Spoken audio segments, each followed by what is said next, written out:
This week, in Springville, California, one of the strangest stories in the history of murder unfolds, featuring an escaped convict with an apparent CIA background, a model with an unlikely story of being held captive, and even plenty of stolen identities to confuse the detectives. Welcome to Small Town Murder.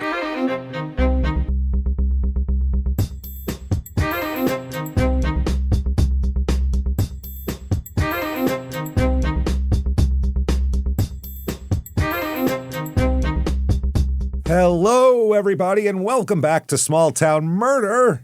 Yay! Oh, yay indeed, Jimmy. Yay indeed. My name is James Petrogallo. I'm here with my co-host. I'm Jimmy Wisman. Thank you, folks, so much for joining us today on another absolutely insane edition of Small Town Murder that we have for you today. This is wild stuff from start to finish.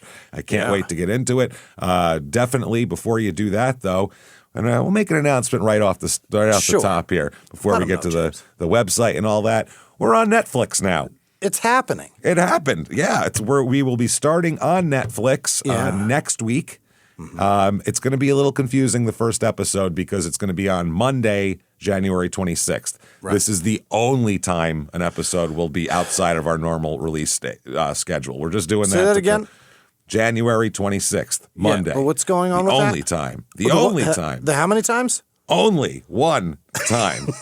It's not on Mondays from now on. Does this mean? No, it's on one episode's going to be on Monday, and then it's Wednesdays after that. So just like normal, and Fridays for Express, same thing. So we're very excited. Yeah. Check us out on Netflix. You can see us doing the show like a live show type deal, except it's like you're sitting in here with us. That's it. You're sitting in here. The show will be exactly the same. It's not like we're gonna do a lot of visual stuff that you won't be able to see on the audio. It's going to be just like you're hanging out in the studio with us. So we're very excited for that. So excited. Thank you for making that possible, because it's all of you guys there, everybody out there who's listening to the show. Yeah. That's why the show's going to be on Netflix. Thank you so much for doing that. While you're excited about Netflix, get on here and get some tickets. Tickets for live shows starting out with February 21st in Nashville. Get them right now while they're hot. And then after that, we got Durham and Atlanta, March 6th and 7th. Phoenix is sold out, but the Your Stupid Opinion show still has some tickets for that. Oh. Salt Lake City sold out. Denver has tickets. Buffalo sold out. Yes. Royal Oak, Michigan, Milwaukee, Minneapolis, Dallas, San Jose, Sacramento, Terrytown, and Boston.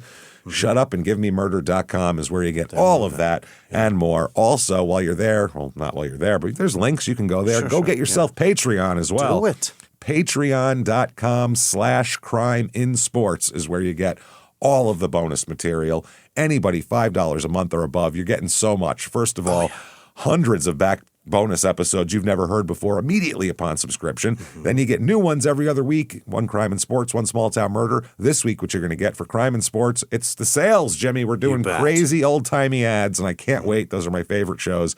And then for Small Town Murder, it is Dean Coral Part 2. We're going to investigate the John Wayne Gacy connection, and there's a lot to unpack there, man, because we're at this point in the story that we got 27 bodies and a lot of splaining to do. So can't wait to get into that. Patreon.com/crimeinsports. And in addition to that, you get all the shows we put out, Crime and Sports, Your Stupid Opinion, Small Town Murder, all ad-free with your Patreon.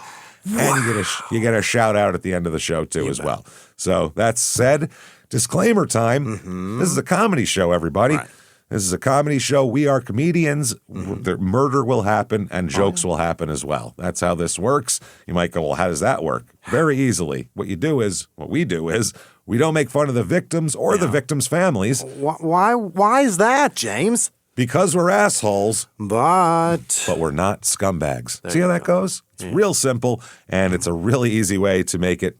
There's plenty of other stuff to make fun of. That's what it is. We make fun of a small town because we're all from a small town or somewhere that's easily made fun of. Or, we make fun of a police force that can't solve a murder, so a killer goes and murders more people. We make fun of murderers because what else can we do about it? We're comedians. What are we going to do? We can't do anything. We're not judges. Can't sentence them to more time. We can make fun of them, though, unmercifully. So that's what we do here. If that sounds good to you, you're going to hear a wild story. If you think true crime and comedy should never, ever go together, I'd give it a shot. You never know. Either way, no complaining later. That's what we say here. That said, I think it's time, everybody, to sit back. Yeah. Let's clear the lungs. What do you say? And let's all shout. Shut up and give me murder. Let's do this, everybody. Yeah. Jimmy was clearing that throat. Yeah. He was not. He's taking that instruction I was seriously. setting it up for a stupid joke about getting city air out of your lungs. Yeah. Well, let's go on a trip. Let's get some city air out of our lungs here and go on a trip right now. Because this place is pretty rural, I'll tell you. We are going to Springville, California. Okay. You go, where the hell is that? Right? I don't That's know. the first thing. No one's heard of that. It's in Southern California, but like central, like middle of the desert. Oh, okay. Yeah. California. Very inland. Yeah. It's inland. Yeah, it's Imperial wild. County shit. Yep, well, sort of. I never even heard of this county before. I didn't know it existed. That it's in. It's 3 hours to L.A. It's about an hour and a half to Fresno. So that tells you something right there. Yeah, it's up there. And then about 3 hours and 25 minutes to Olancha, California. Our last California episode, The Cowboy and the Con Man, which was a really cool episode. They were the same guy, weren't they? I think so. This is in Tulare County. Yeah. Tulane with an R. Okay. Area code 559. Motto of this town. Yeah. Where the hell am I? Is there anything? So all these cowboys. What is happening right now? Yeah. It's a lot of ranches out there and things like that. A little bit of history of this town. The original name of the town was Daunt, D-A-U-N-T, after William Daunt. Sure. Who was a settler who opened the first store in the town in 1860. Mm-hmm. Named it after just the guy at the store. Yeah. I mean, he's probably the only like permanent guy there, so he just called it that. Yeah. It was changed to Springville in January 1911 in reference to the soda springs found in the area. Oh. It was 7-Up was coming out. It was pretty cool. They were excited about it. A big Coca-Cola vote. It was Big Red. That was what was so impressive. That's what was popping out of there. It was Cheerwine from North Carolina. What's that? Sundrop? Is that one? Sundrop, the one I like from the what is that, like Tennessee down there or something? I think it's that's Tennessee. where we got it in Nashville. Right. That shit's good, man. It's wild, the regional sodas. I love them. I love them. Oh, every time we go to places, I'm like, give me your regional sodas. What's your regional bullshit that you can't get anywhere else? Texas, it's the sugar Dr. Peppers. It's the Dublin Dr. Peppers. Yeah. All right. Also, there was an infectious disease named after the county. That's how you want your county. You got the Daunt. Tularemia. Tularemia caused by the bacterium Francisella tularensis, named after this county. So they named a bacteria after your county because it's so prevalent there. You found a bacteria that's your regional soda. That's it. It's also known as rabbit fever. Oh, is that right? Yeah, I don't know if rabbits are biting. Do? It's caused by that bacterium. Symptoms include fever, skin ulcers, and enlarged lymph nodes. Oh, I don't Jesus like that. Those Christ. two words together. That sounds awful. Skin ulcers? It is weird, man. What a weird thing. Now, reviews of this town. Let's get into some reviews of this town. 5 stars. There's only a few, and they're all pretty positive. I mean, really, you kind of you have to want to be here. It feels like you don't end up here by accident. They got tularemia. Yeah, but that's how you couldn't leave. You got tularemia, and you got to stay. This is gateway to the Sequoia National Forest. Yeah. Tule River passes through town. Historical points of interest. Is it Tule River? T-U-L-E? T-U-L-E. I wonder Tool or Thule, who knows? So yeah, I don't know. They've got We've all never heard of it before now. That outdoorsy shit that's called Thule and it's T-U-L-E. I don't know if that's who the fuck knows. It doesn't matter. This is in the Sierra Nevada mountains, so that would make sense if it affects goddamn nothing. But to some people, it's everything. It's all they care about. It's all they're interested in. Here's 4 stars. Small town in the Sierra Nevada mountains. Less than 1,000 people. Very friendly. Beautiful surroundings. Near Sequoia National Forest. Many recreational activities. One of the lowest crime rates in the entire state. Oh. We'll be the judge of that because we have stats. So, and I guess what? You're wrong. Yeah. So there you go. I think you're probably wrong. Maybe. 3 stars, small mountain community that's very friendly and very quiet, surrounded by hills and mountains minutes away. Yeah. So, and then finally 3 stars, it's quiet and peaceful, but not too much to do. Yeah, you're in the middle of the desert. What do you expect? Or middle of the mountains. It's the middle of nowhere. Desert mountains. Desert mountains. Has decent restaurants and an amazing coffee shop. All right. It's not too far from great hiking up in the mountains or fun shopping in Porterville. Ew. Ugh, Porterville is not good. I remember Hunter Thompson talking about Porterville in the Hells Angels books. Like in California? Yeah, like a place they were stopping on the way to somewhere else, type of joint. That's all it was. People in this town, about 960. But some sources say around 500, so who knows? So every stat is fucked. It's, super small, so the stats, I mean, men and women are only 44% of the people here. 44.4, men are 55.6. That's way off the national average. Yeah. Median age is almost exactly the national average. It's 37 and a half. We got 58.6% of the people here are married. 0.0% are married with children. I don't know how that works. They got to be older people, I assume. Everybody's single with children or just single? Or married with no kids, or grown kids. Or that, I guess that would be like with them living in the house. You know what I mean? Nobody's married with kids. Nobody. Everybody who has kids, they're all aged out. They've all left. 7.4% are single with children. So not a lot of kids here, we'll say. But the age is at 37. It's weird. Race of this town, 83.7% white, 0.0% black, 0.0% Asian, 3.2% Native American, which is way above the national average, and 9.5% Hispanic. 42% of the people here are religious. And the leading one there is Catholic, 24.1% Catholic. As we know, Catholics are the Baptists of the western Sierra Nevada valleys. We all know that. That's rolls right off the tongue. Full of them, yeah. Full of them, yeah. It rolls right off the tongue. Unemployment here is almost double the national average. Wow. Which it's the middle of goddamn nowhere, so that would make sense. But you got to have a job, right? Well, it doesn't seem like everybody does here because this is from the Sperling's Best website that does all the stats of everything. The average income of a Springfield resident is $15,399 a year. Okay. It says the median household income is $0 a year, which I know is a bad stat, but it's impossible. 53.7% of the people here make under $15,000 a year. Okay, so this is I don't know 900 just incredibly destitute folks? They're all like Snoopy's brother who lived in the New Mexico. Remember Snoopy's brother would come and like from the desert? Got a you don't remember that? This is all a town full of Snoopy's brothers. Let's put it that way. He was like Snoopy's like desert rat brother who like lived in the middle of New Mexico and would come in. So that's rough. Cost of living here, let's hope it's low. It's actually 99.6. 100 is regular or average, so it's average exactly. Housing is the expensive thing, though, unfortunately. Median home cost here, $387,100. Good luck, everybody. God. Enjoy your trailers for the rest of your life. Your broken down fifth wheels. That's all you can afford. Out there. Yeah. That's horrifying. So if we've convinced you, damn it, you want to make no money, but pay a lot for a house and live in the middle of nowhere and have Snoopy's brother as your dog. Yeah. We have for you the Springville, California Real Estate Report.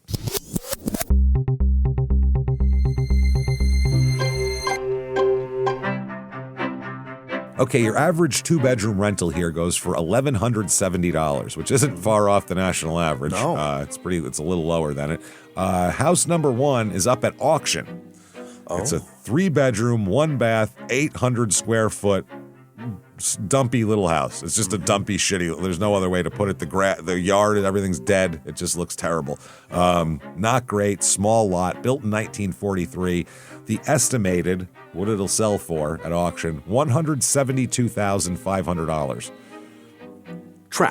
Trash. I also found 2.2 acres of land for $95,000. Okay. Decent little view.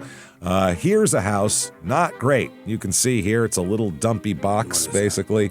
Little dumpy box, not wonderful. How many square feet is that? It's a 2-bedroom, 1-bath, 1,154 square feet, 0.27 acres, also built in 1943. That's when they were building shit. Probably everything was. $263,000. That seems steep. That seems real expensive for this dumpy little house, put it that way. And then finally, you want to stretch out a bit here. Sure. 4-bedroom, 3-bath, 4,637 square feet. Wow. On 19.63 acres. It's big. It's a big ranch, like a ranch style. It has like those like metal gates where you put livestock behind them. It has like those on the side. Yeah. So this is it's got barns, but it's got like that whatever that corral? Metal. Yeah, the metal fencing that goes around where the corrals are. That's got that. So this is for a ranch type deal. $1,675,000. Boy. Just had a $125,000 price cut, so it's coming down further, I promise. It's a bargain, folks. I think it's coming down. Things to do here. Mm-hmm. Okay. First of all, the Springville Apple and Arts Festival. Yeah. Which is about as boring as it sounds. It does sound boring. It's got an apple run. Running, I guess, I don't know if you hold apples. Bobbing is over. Yeah. Something. A pie eating contest. I wonder what kind of pies those are. Think they're apple? It might be apple. So the Springville Chamber of Commerce is now the proud organizer of the Springville Apple and Arts Festival. Not much different from the old Apple Festival, but there are a few changes. And I don't know what the hell they are. The schedule, we got Apple Run Awards at the coveted 10:30 a.m. spot, which all bands hanker for. The Eights will be playing, whoever that is. The Eights? The Eights, 12:30 p.m. right after if you're the Eights, you're opening for the pie eating contest, which happens at 12:30. Yeah. Then at 1:15, the Occasional Brass will be playing. Sure. And then at 2:15, Patty, Tori, and the Irregulars. Just a bunch of Ross shirts, basically. Bunch of ladies that can't poop. Yeah, a little off. Then there's the Hot Summer Night Bull Bash. Yeah. Oh, here it goes. Bashing bulls? I think that's what it is. You bring your best baseball bat and you attack. It says anyone who enjoys watching bronc riding, calf roping, and bull riding may be going through withdrawals by now. It's going to be a long 9-month wait until the next Professional Rodeo Cowboy Association event at the Springville Rodeo Grounds. Yeah. On the other hand, if the idea of ending the summer months with an exciting rodeo event sounds like a good idea, there's a first-rate solution available. Oh. It's this. As you sip, eat, and visit, there'll be the always exciting mutton busting as the kids attempt to ride rapidly running sheep. Be ready to cheer on these young cowboys and cowgirls as their chute gate opens and they begin their ride. Depending on how many bull riders sign up, there may be as many as 30 bulls. Wow. There will be a breakaway roping for the young ladies and a comedy act provided by the stock contractor, who very famous on the comedy scene. We know him from, all those nights at the Improv opening up for the you remember his big gag where he walks by every cow and goes, "Is that your wife?" He does that. It's a big gag. It's really hard because it really depends on people bringing their cow to the show. But someone always does, and he makes sure to say, well, let me tell you something for the missus. The little lady is what he called her. Yeah. He likes to ask, how's she kiss when he points at the pigs. That's great. Before the evening is over, there'll be a historically based event I think you'll find interesting. They're calling it ranch bronc riding. Sounds interesting, doesn't it? That's literally what they said, I suppose. I'm riveted. Yeah. Depending on how late you want to stay out dancing the night away in Springville, the Josh Day Band will provide more than enough opportunities to boot, scoot, and swing your partner. Oh, boy. You had all the chance to say boogie. Oh, my God. This sounds like my nightmare. Plan on being ready to head home somewhere around midnight with your little lady. I got a feeling James has gone much earlier. Wow. James is doing the Clark Griswold at the Grand Canyon go, yep, okay, and right back to the car. That's enough of that. I smell poop and hear country music. I am fucking going somewhere else. Those two things I'm not interested in. Now, crime rate in this town, high. Like that Is person's one of the lowest crime. Nope, it's higher than Los Angeles, the crime rate in this town by far. Property crime about 25% above the national average. Oh my here. God. And violent crime, murder, rape, robbery, and of course assault at Mount Rushmore, also high. Very high. There's nobody here. More like 10% above the national average, but higher than the national average. Yeah. Nothing to brag about, put it that way. Right.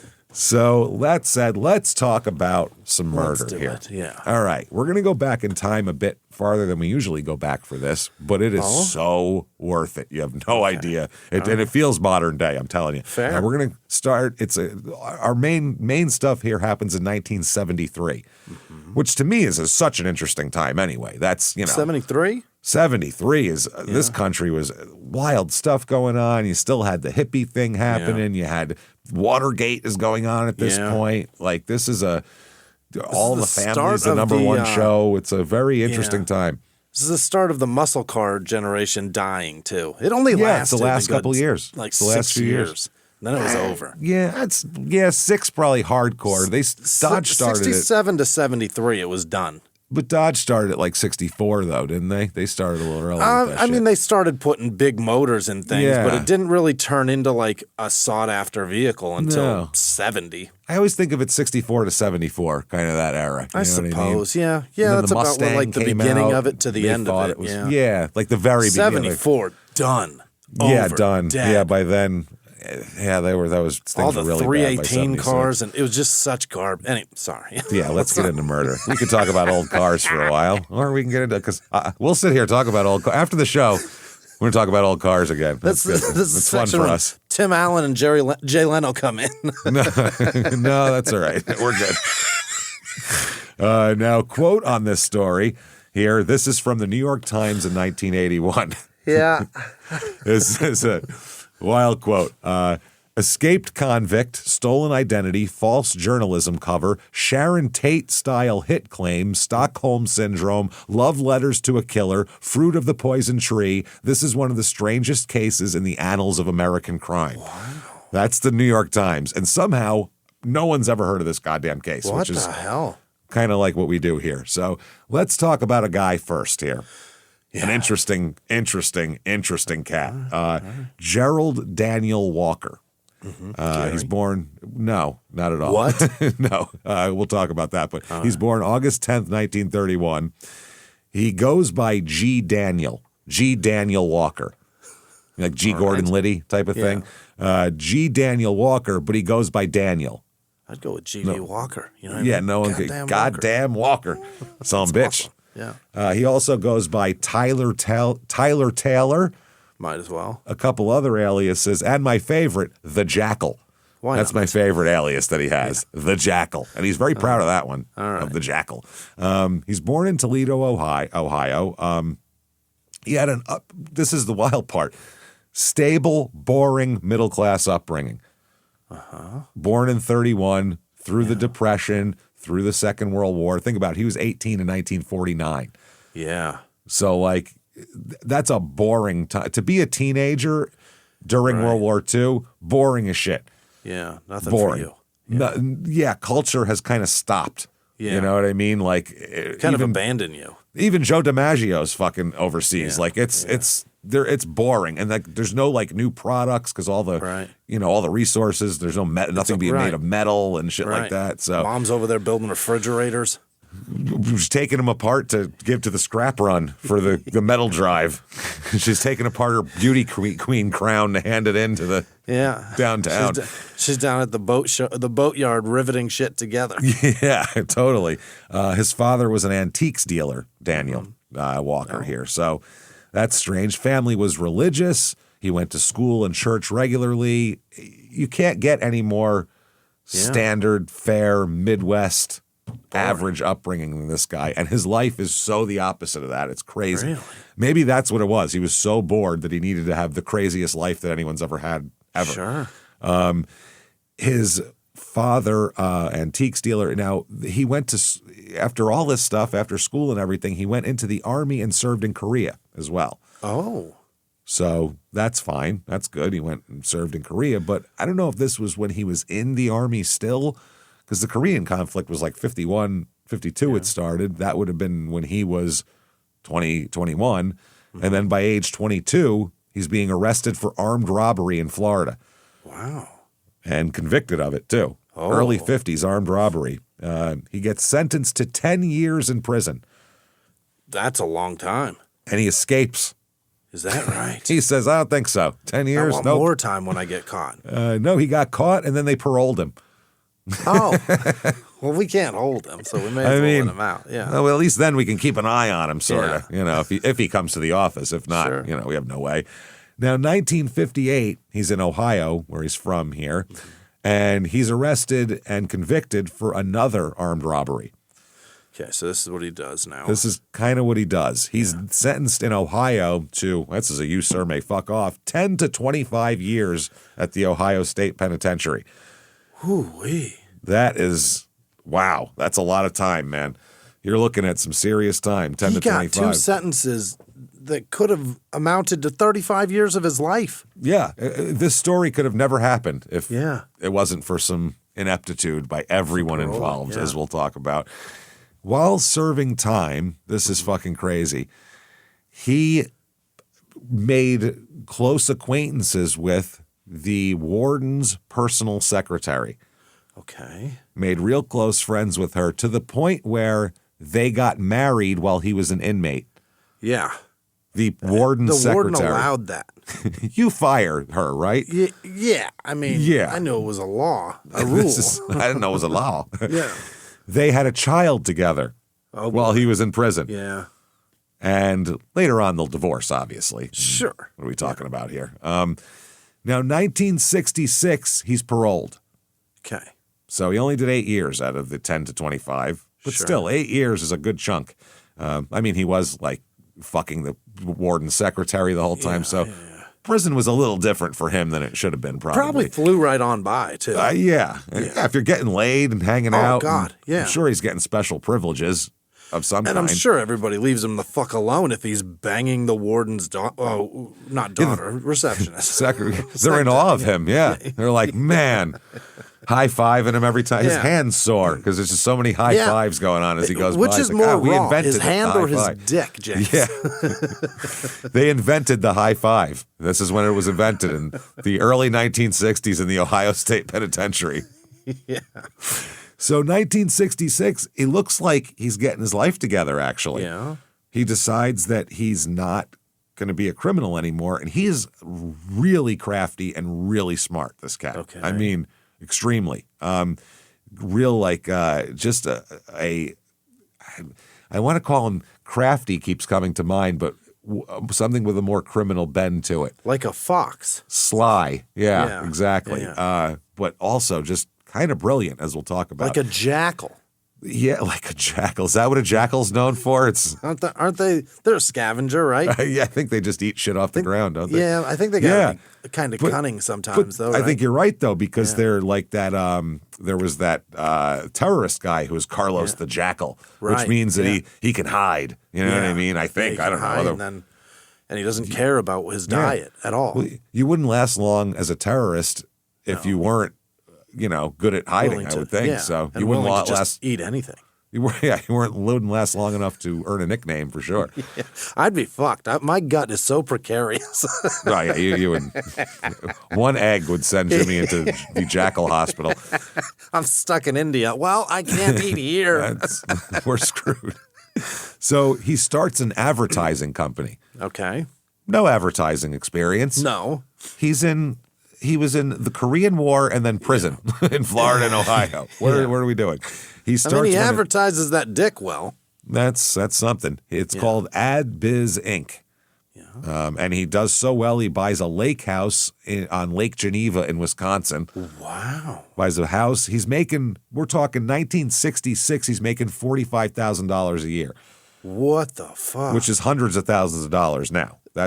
You can buy 2 homes with that. The average salary was like $5,500 a year back then, and he's making $45,000 in a year. He could own 2 homes and 4 cars and four brand new giant American cars.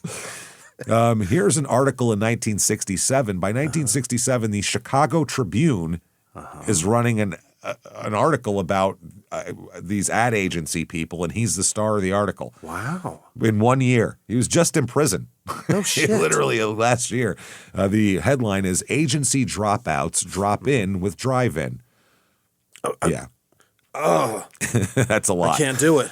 A collection of 7 dropouts, as they prefer to call themselves, from larger advertising agencies opened their own ad agency, Sharon Walker and Stein, this week. So he joined up with a bunch of other people and opened a new agency. Yeah. Its initial press release frankly states the agency has no clients. G. Daniel Walker, one of the principals, says this group picked up its first account yesterday. It was the Henry's Drive-In Inc. business, worth about $800,000 in billings. Wow. That's big. Henry's is the third largest chain of drive-in restaurants in the United States. I've never even heard of it. At one point, that was the third largest, and we've never even heard of it. Henry's? Henry's Drive-In Restaurants. Must be hamburgers, huh? I have no idea. I wonder who bought them. With 168 locations across the country and 21 in Chicago.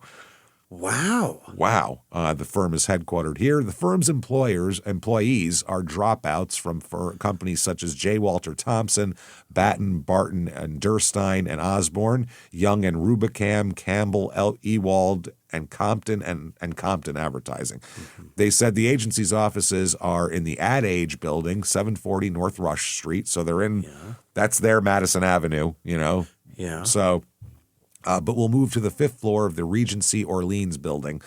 This sounds exactly like Mad Men. I wonder if Mad Men got that whole storyline from here. Because they did the exact same thing. They all left. They started their own firm. They were based in a hotel for a while. And then that's interesting. In its promotion pitch to prospective advertisers, the agency says, "Who is Sharon Walker and Stein?" So he's got his name on the door. Yeah. They're the big agency dropouts. Were they fired? No. They wanted to do contemporary advertising. Daniel says, "We don't know anyone. All we have is courage and a few gimmicks." Mm-hmm. He said, "One gimmick is an underground telephone, quote unquote. The agency prepares commercials for new clients and writes the company asking for a phone call to listen to a 3.5-minute tape recording." That's the pitch, I don't know. Now, during this time, you would think, okay, he's going to chill out. He's making good money. He's successful. Chicago Tribune's talking about him. I'm just going to do this for 30 years and never work again. No, he's really bored. Oh? This cat cannot just go, he can't just go into an office and sit there and go home at the end of the day. That's boring for him. Yeah. He just needs more action.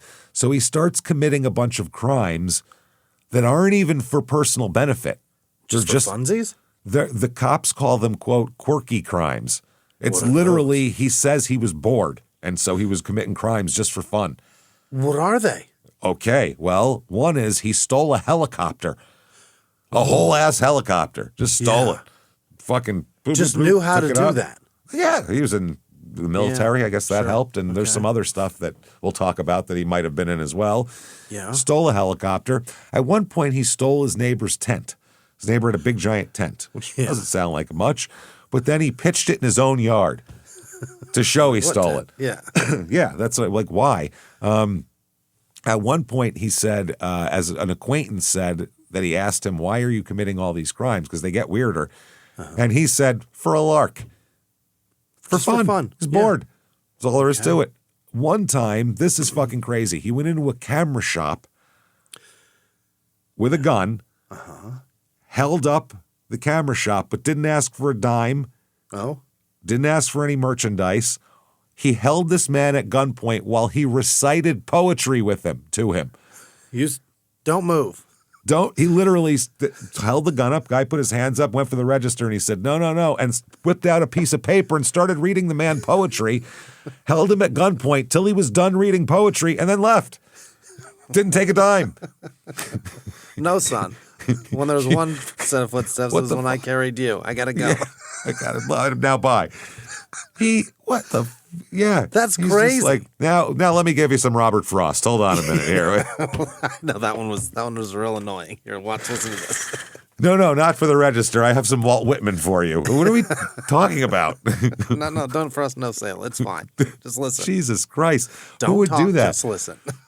You don't even need the gun. You could just go in there and It's his job. He's not going to leave. You can just yell poetry at him until he physically throws you out, I would assume, right? Yeah, or calls the cops, whatever. Yeah, it's so strange. And they said in this, there's a long record of thefts, burglaries, stolen credit cards, all sorts of weird things that he's doing too. Wow. None of this makes any sense. Then it gets the weirdest here after this. Well, 1968, he is in court on a second charge of grand theft, which alleges $460 worth of property found in his home was taken from the Geneva Lake home of Mr. and Mrs. Kenneth Morissette. He's making huge money and robbing houses. Walker pleaded not guilty to the charge and to an earlier charge of grand theft in which they alleged that he stole $900 worth of property from a different couple. It just doesn't make any sense. No, Judge John D. Voss set the bond at $200, and for the first charge would be allowed to stand for both matters and scheduled a hearing. Both the Hardin and Morissette homes were, quote, stripped of furnishings when the family returned. He took everything. Took the curtains. He took, what kind of a sick bitch takes the ice trays? That's what it is. Yeah. That's what he's doing. It's crazy. They said they returned after a week's absence on vacation. The Hardins of Racine have a summer home here. Tire marks indicated a truck had been backed up to the rear of the house for loading furniture and appliances. He's taking stoves and shit. Fuck the ice trays. The ice trays are going with the fridge. With it all. They said that during that, and this happened sometime during their absence, the theft was discovered August 10th. The Morissettes discovered a loss of more than $20,000 worth of antiques from their home on August 12th. Shit. And who knows about antiques? His son of an antique dealer, possibly? Yeah. He knows what's worth money and what isn't. That's crazy. The home is on Snake Road, north of the shore.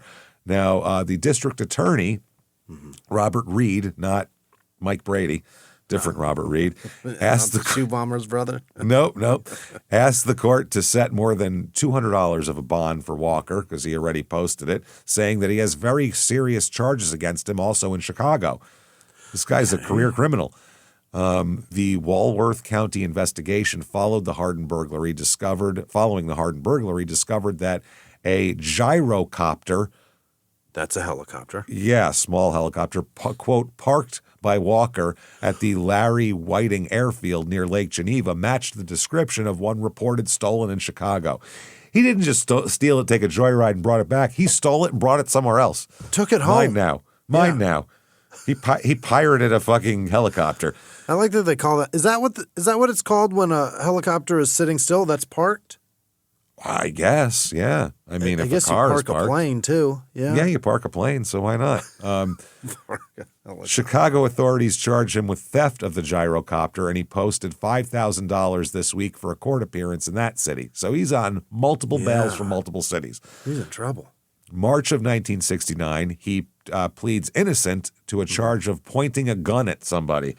All right. Not the camera shop guy, different guy. He requests a jury trial for that one, as he always does. 1969, he's still not in jail somehow.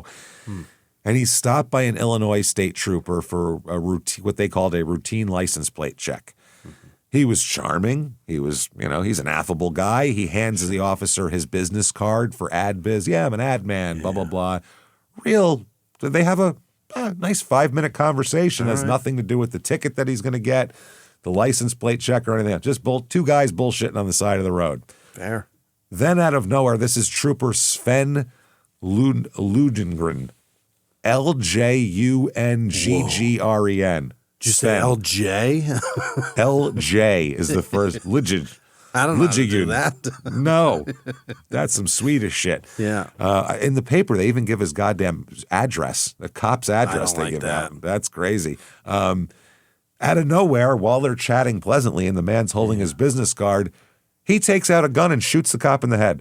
Shot him. In the fucking head. Just out of nowhere. For no reason. It wasn't like the guy was like... No, he survived somehow. Wow. Which is crazy. This was Route 12 there. Following the shooting, he took off, obviously. The bullet was removed from his jaw at the hospital, the cop. He shot him in the goddamn head.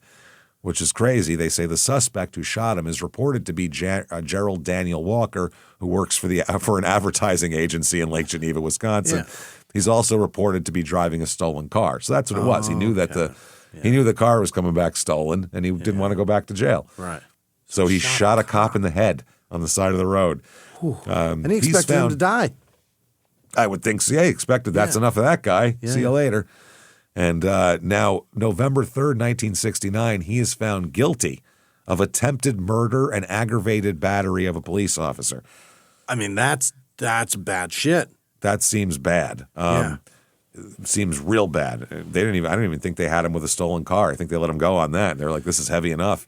He's going to get out? He has to, because nobody's dead yet. That's what I'm saying. And the story, a lot of it takes place in 1973. So you go, how does that happen? How do you get out in 4 years from shooting a cop in the head? Well, let's talk about it. So convicted of aggravated murder, or attempted murder and aggravated battery, sentenced to, this is on two different charges. You, sir, may fuck off. First charge, 16 to 20 years. Okay. Second charge, aggravated battery, 8 to 10 years. Concurrent or consecutive? Either way. I'm not sure. And he's sent to Joliet Prison. That's a bad one. Which doesn't seem terrific. That's Indiana, right? Joliet's Illinois. Illinois, right. Yeah, that's the one where Speck was at. Oh, yeah, absolutely. This is a bad prison. It's not a good prison, I'll tell you. No. It's high security. It's rough. It's known as a shit one. Yes. So now this here, he's at the Illinois State Prison or state there, and they say that at this point there's a guy named Detective Robert Swalwell, and he is the Sven's best friend. Oh, yeah. Yeah. The cop's best friend. Yeah, he's old Sven's best friend. So this guy takes a special interest in obviously the dude who shot his best friend. Sure. So he made it his personal mission to understand him, he said.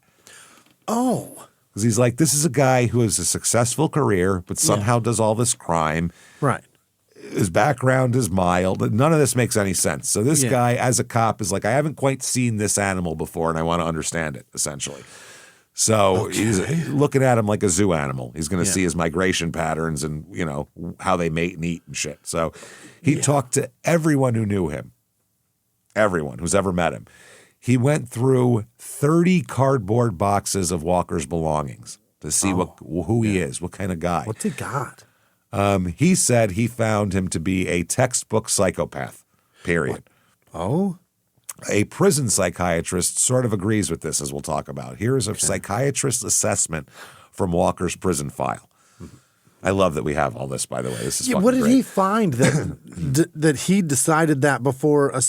Just like 30 boxes full of a bunch of opened up Stretch Armstrongs or something? No, he did his whole background. He checked he talked to everybody he's ever met, went into his family life, looked at his police record. He did a whole macro overview of the guy, which seems like that's a way better way to get. Usually, a psychiatrist would love to have all that information. Yeah. Otherwise, it's only self-reporting that a psychiatrist can tell. And so they usually don't get that much. He said a significant aspect of this man's personality is the ease with which his emotions are stimulated and the extent to which he acts out his feelings in an impulsive manner, which is exactly the definition of a psychopath. Yeah. That's what it is.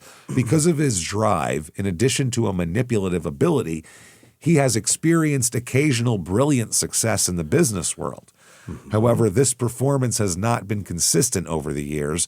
There is an underlying element of rage and anger within the inmate which occasionally surfaces and results in an impulsive and aggressive overt behavior. This individual is considered to be potentially very aggressive and perhaps homicidal. He shot a cop in the head. Yeah, well, I mean, that's I would say obvious, that's homicidal. You were looking for it. The detective, Swalwell, the guy who was trying to figure him out, he has a lot shorter, more concise assessment of the man. Guy's a piece of shit. Quote, an evil man. Yeah, a man who could shoot you, then sit down and have lunch beside your body. Is that what he did? That's just who he is, I think. Yeah. No, he drove away, I'm sure, when he left the cop on the side of the road. So January 1963, obviously he's still an inmate. He is in the hospital. Oh. Now, this is insane what he did to get into the hospital. This is a plan. It's not a cold? No, a lot of inmates who want to escape, they try to get to the hospital, and especially back in the day because the hospitals were way less secure. They just don't have the security. Yeah, they don't have the facility. No, the actual, like a hospital.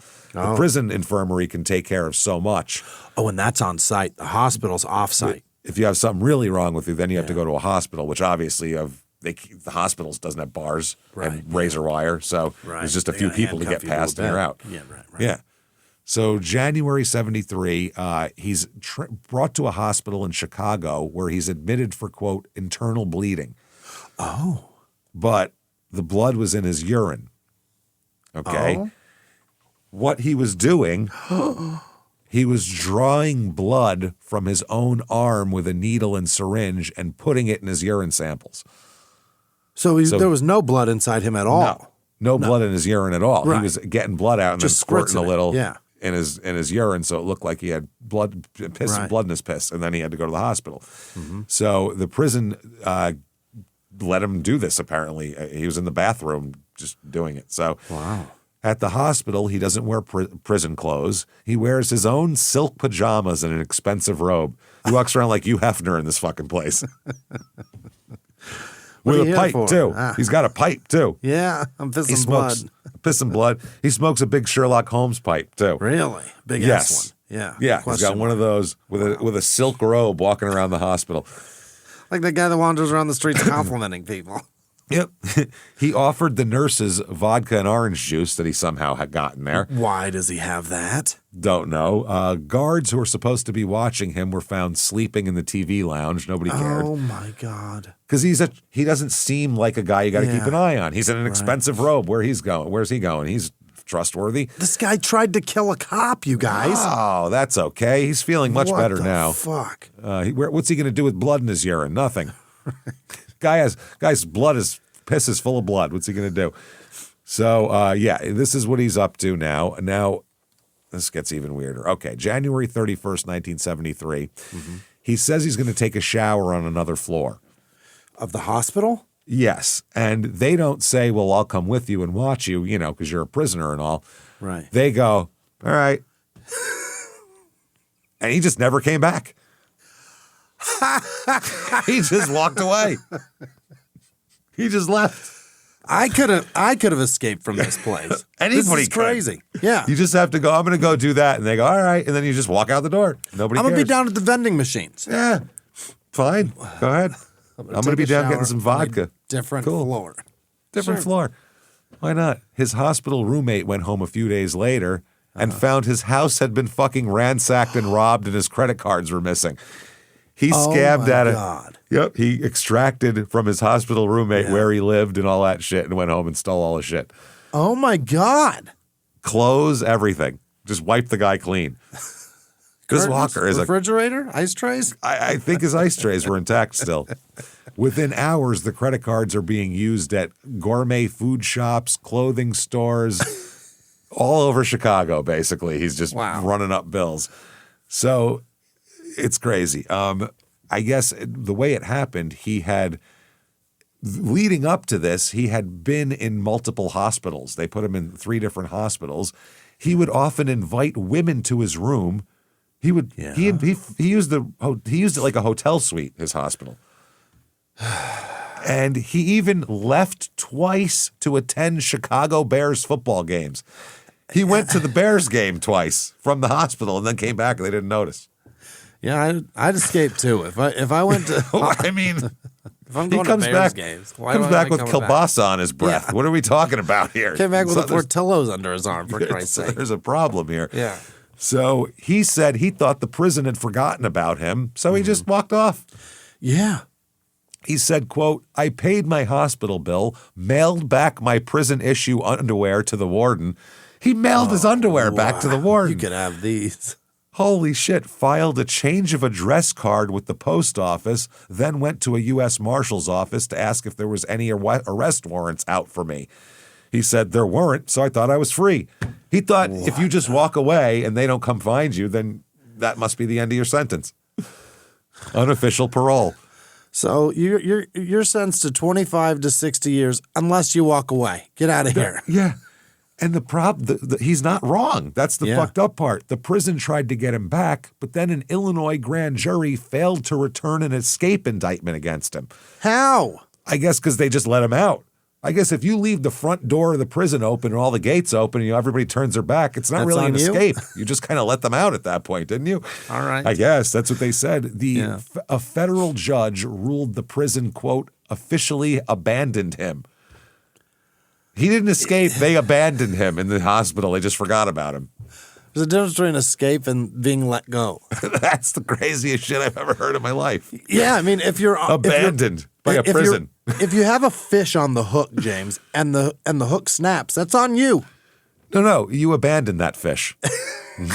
He didn't escape. You abandoned it. That's how it works. But if he wiggles off the hook, then it's on the fish. Then it's escaped. Right. Yeah. You had him, but I mean, if it broke, then you abandoned him. Yeah. You got the wrong test. You're an idiot. You're a dummy. Go for the 12-pound, stupid. What are you doing? Should have known. Should have known. Jesus, there's bass in here. It's not just trout. You got to have the 12-pound.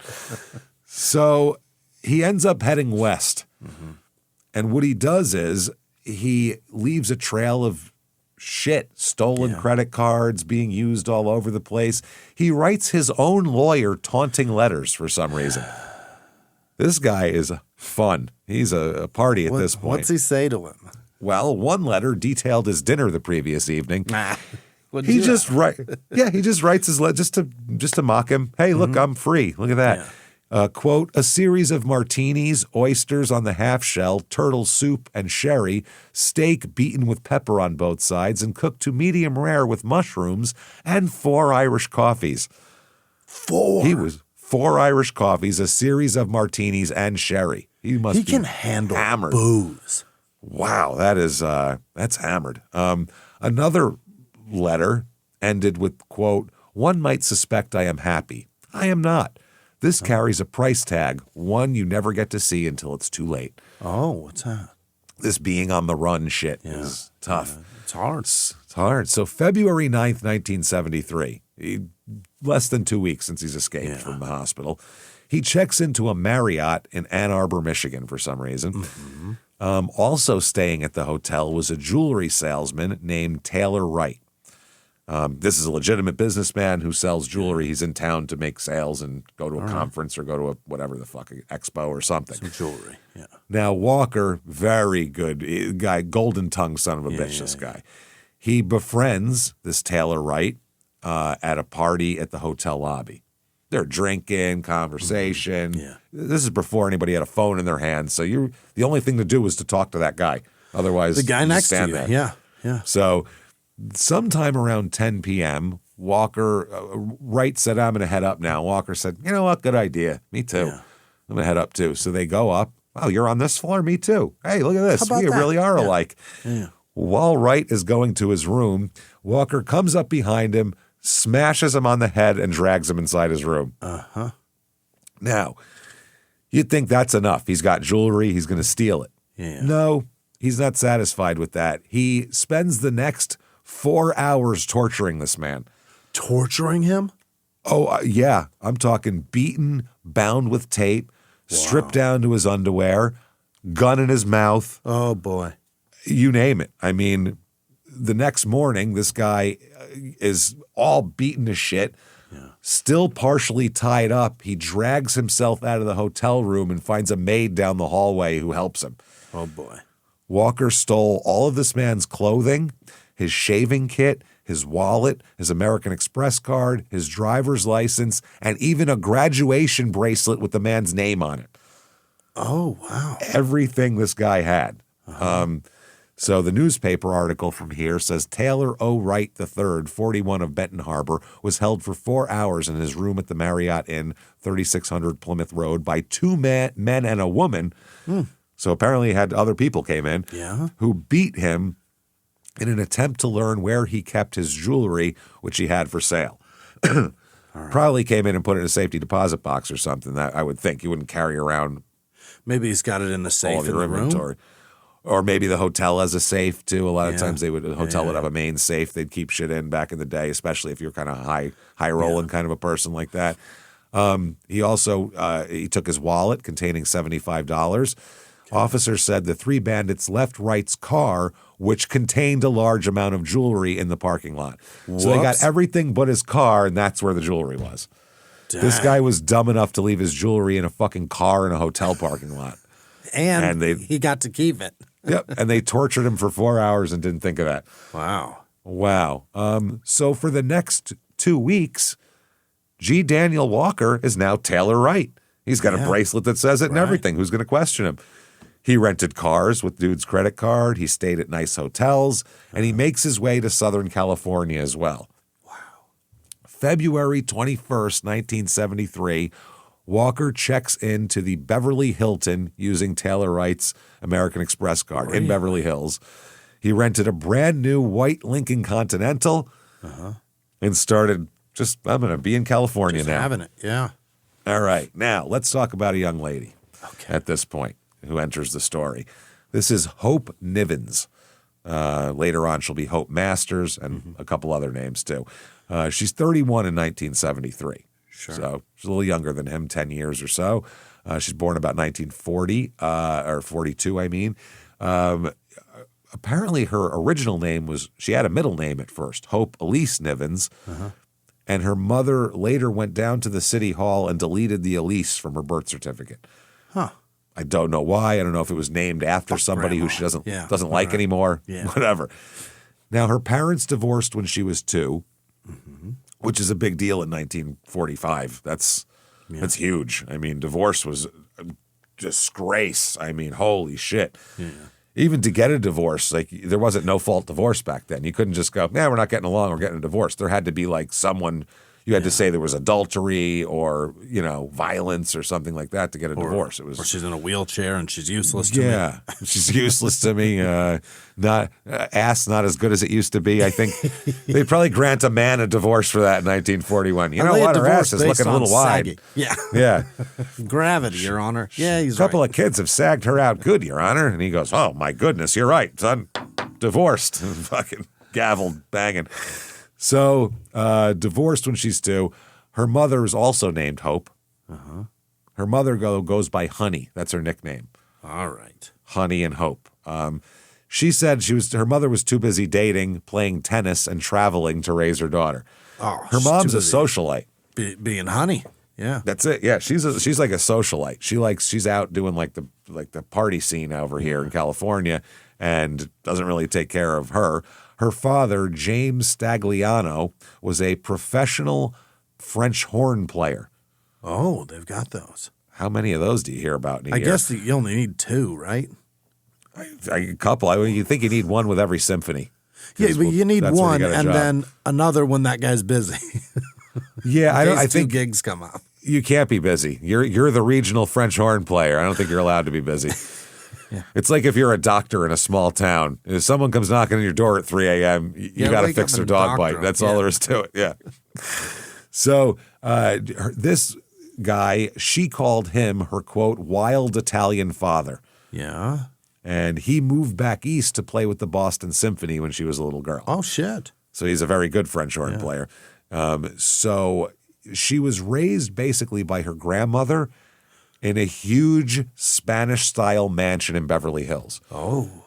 It's her and her grandmother in a giant house in Beverly Hills. So this is a different story than we normally tell here. This isn't, in the trailer and stepdad came and felt her up. In LA are very common. They're beautiful. Oh, yeah. This is one of those big old-time Beverly Hills mansions. I mean, It's fucking cool. So her grandmother would tell her when she was a kid that, your mother needs to be taken care of and you should learn how to do that. Which is probably the worst thing you could tell a kid is take care of your parents. That's not good for them at all. When they're a kid, yeah. Not at all. Yeah, when they're 80, when you're an adult. But you can't tell an 8-year-old you got to take care of your parents. It's awful for them. Keep an eye on your 32-year-old mother. Want to make a codependent forever? There you go. Enjoy. So that's a little weird. When Hope was 11, her grandmother died. And her mother basically is trying to find a way to not have to watch her and continue to live her life. Yeah. So she's apparently sending her to all these different private schools. She hates the private school. Hope. Doesn't like it. She loves the public school she's sent to, though. Likes that. She wants to be I don't think she enjoys the hoity-toity the lifestyle. The dickheads with money. They're no fun to be around. They're no fun, probably, yeah. So her mother would kept putting her back in like elite private schools, and she hated it because she's going to a girls' school. These are all, back then, these are not co-ed private schools. Right. So in all girls' school, there's no guys there. There's no boys. Probably not a party, yeah. If you're 16 and you like boys, that kind of sucks. Same thing if you're a guy, you go into an all boys school. If you were going to an all girls school, you'd be thriving. If you were a boy, it'd be great. Oh. So she had a blue uniform at this one Westlake, blue uniform with white ankle socks, and she cried every day because nobody liked her. And she, by the way, is hot. Yeah, that's why they don't like her. She's blonde and all this, and she just doesn't get along with the other rich kids for some reason. For her 16th birthday, her dad flew her to New York and took her to the Stork Club. What is that? It's a nightclub in New York. Oh. I think, though, that it used to be like a jazz club back in the day, and I don't know what it was in 19, because this would be 1958, so it'd still be like a jazz club, I would think. Yeah. One of those nightclub, Copacabana, that type of thing. Yeah. So they were thrown out, her and her dad, of the club, for, quote, I've never heard this, for, quote, fancy dancing. Oh, they're swing dancing. I don't know what that is. I don't know what fancy dancing is. I hope it's not dirty dancing. But I'm creeped out if it is, but they got tossed out for fancy dancing. Can't have any of that stuff. So Hope here decides that she doesn't like any of these schools. She doesn't like any of this shit. She actually had like a debutante ball thing. Really? She made her debut. That's how rich they are. Rich people make their debuts and their daughters go to a ball to introduce to the rich fuck coronation. Yeah. Oh, that's like an old, they did it with all the old English people and shit, and they brought it over here. But when do they do that? What age? Is it like a sweet 16 It means you're thing? available. No, it's like 18, 17, 18. It means come a-courtin'. Yeah. That's what that means. She's corking. Yeah, that's it. So this is the Las Madrinas Ball, and she also said that her mother's telling her, you're going to Stanford. Oh, and you're going to do this. You're going to Stanford. You're coming out. You're making your debut. Instead, she hooks up with the boy next door and drives to Mexico and gets married. She's fun. You can put tight reins on your kids, but at some point, they're going to do something you're going to hate. Yep. Yeah. She was only 16 when this happened. That's illegal. In Mexico, it's fine. Yeah, but it's illegal to go across borders, right? Probably. He was 19. Yeah, he could probably be thrown in jail for that. He didn't tell. They didn't tell their parents because she was afraid that the parents would annul the marriage. So they came back from Mexico and pretended like they weren't married. And they pretended like they just saw each other basically until she got to be 18, and then they wouldn't. Then the parents couldn't do anything about it. That's what the problem is here. Now she's really smart. This I don't know. This isn't a newspaper article, but I can't imagine this is true. Now, she enrolled at USC before finishing high school. Somehow. I don't know how they let her do that. Dual enrollment, yeah. They said her IQ, this is why they let her in, because her IQ was 183. Okay. Which is like top 20 of all time human beings that have been recorded. Like literally, that's... They usually go off GPA, but okay. We'll go with IQ.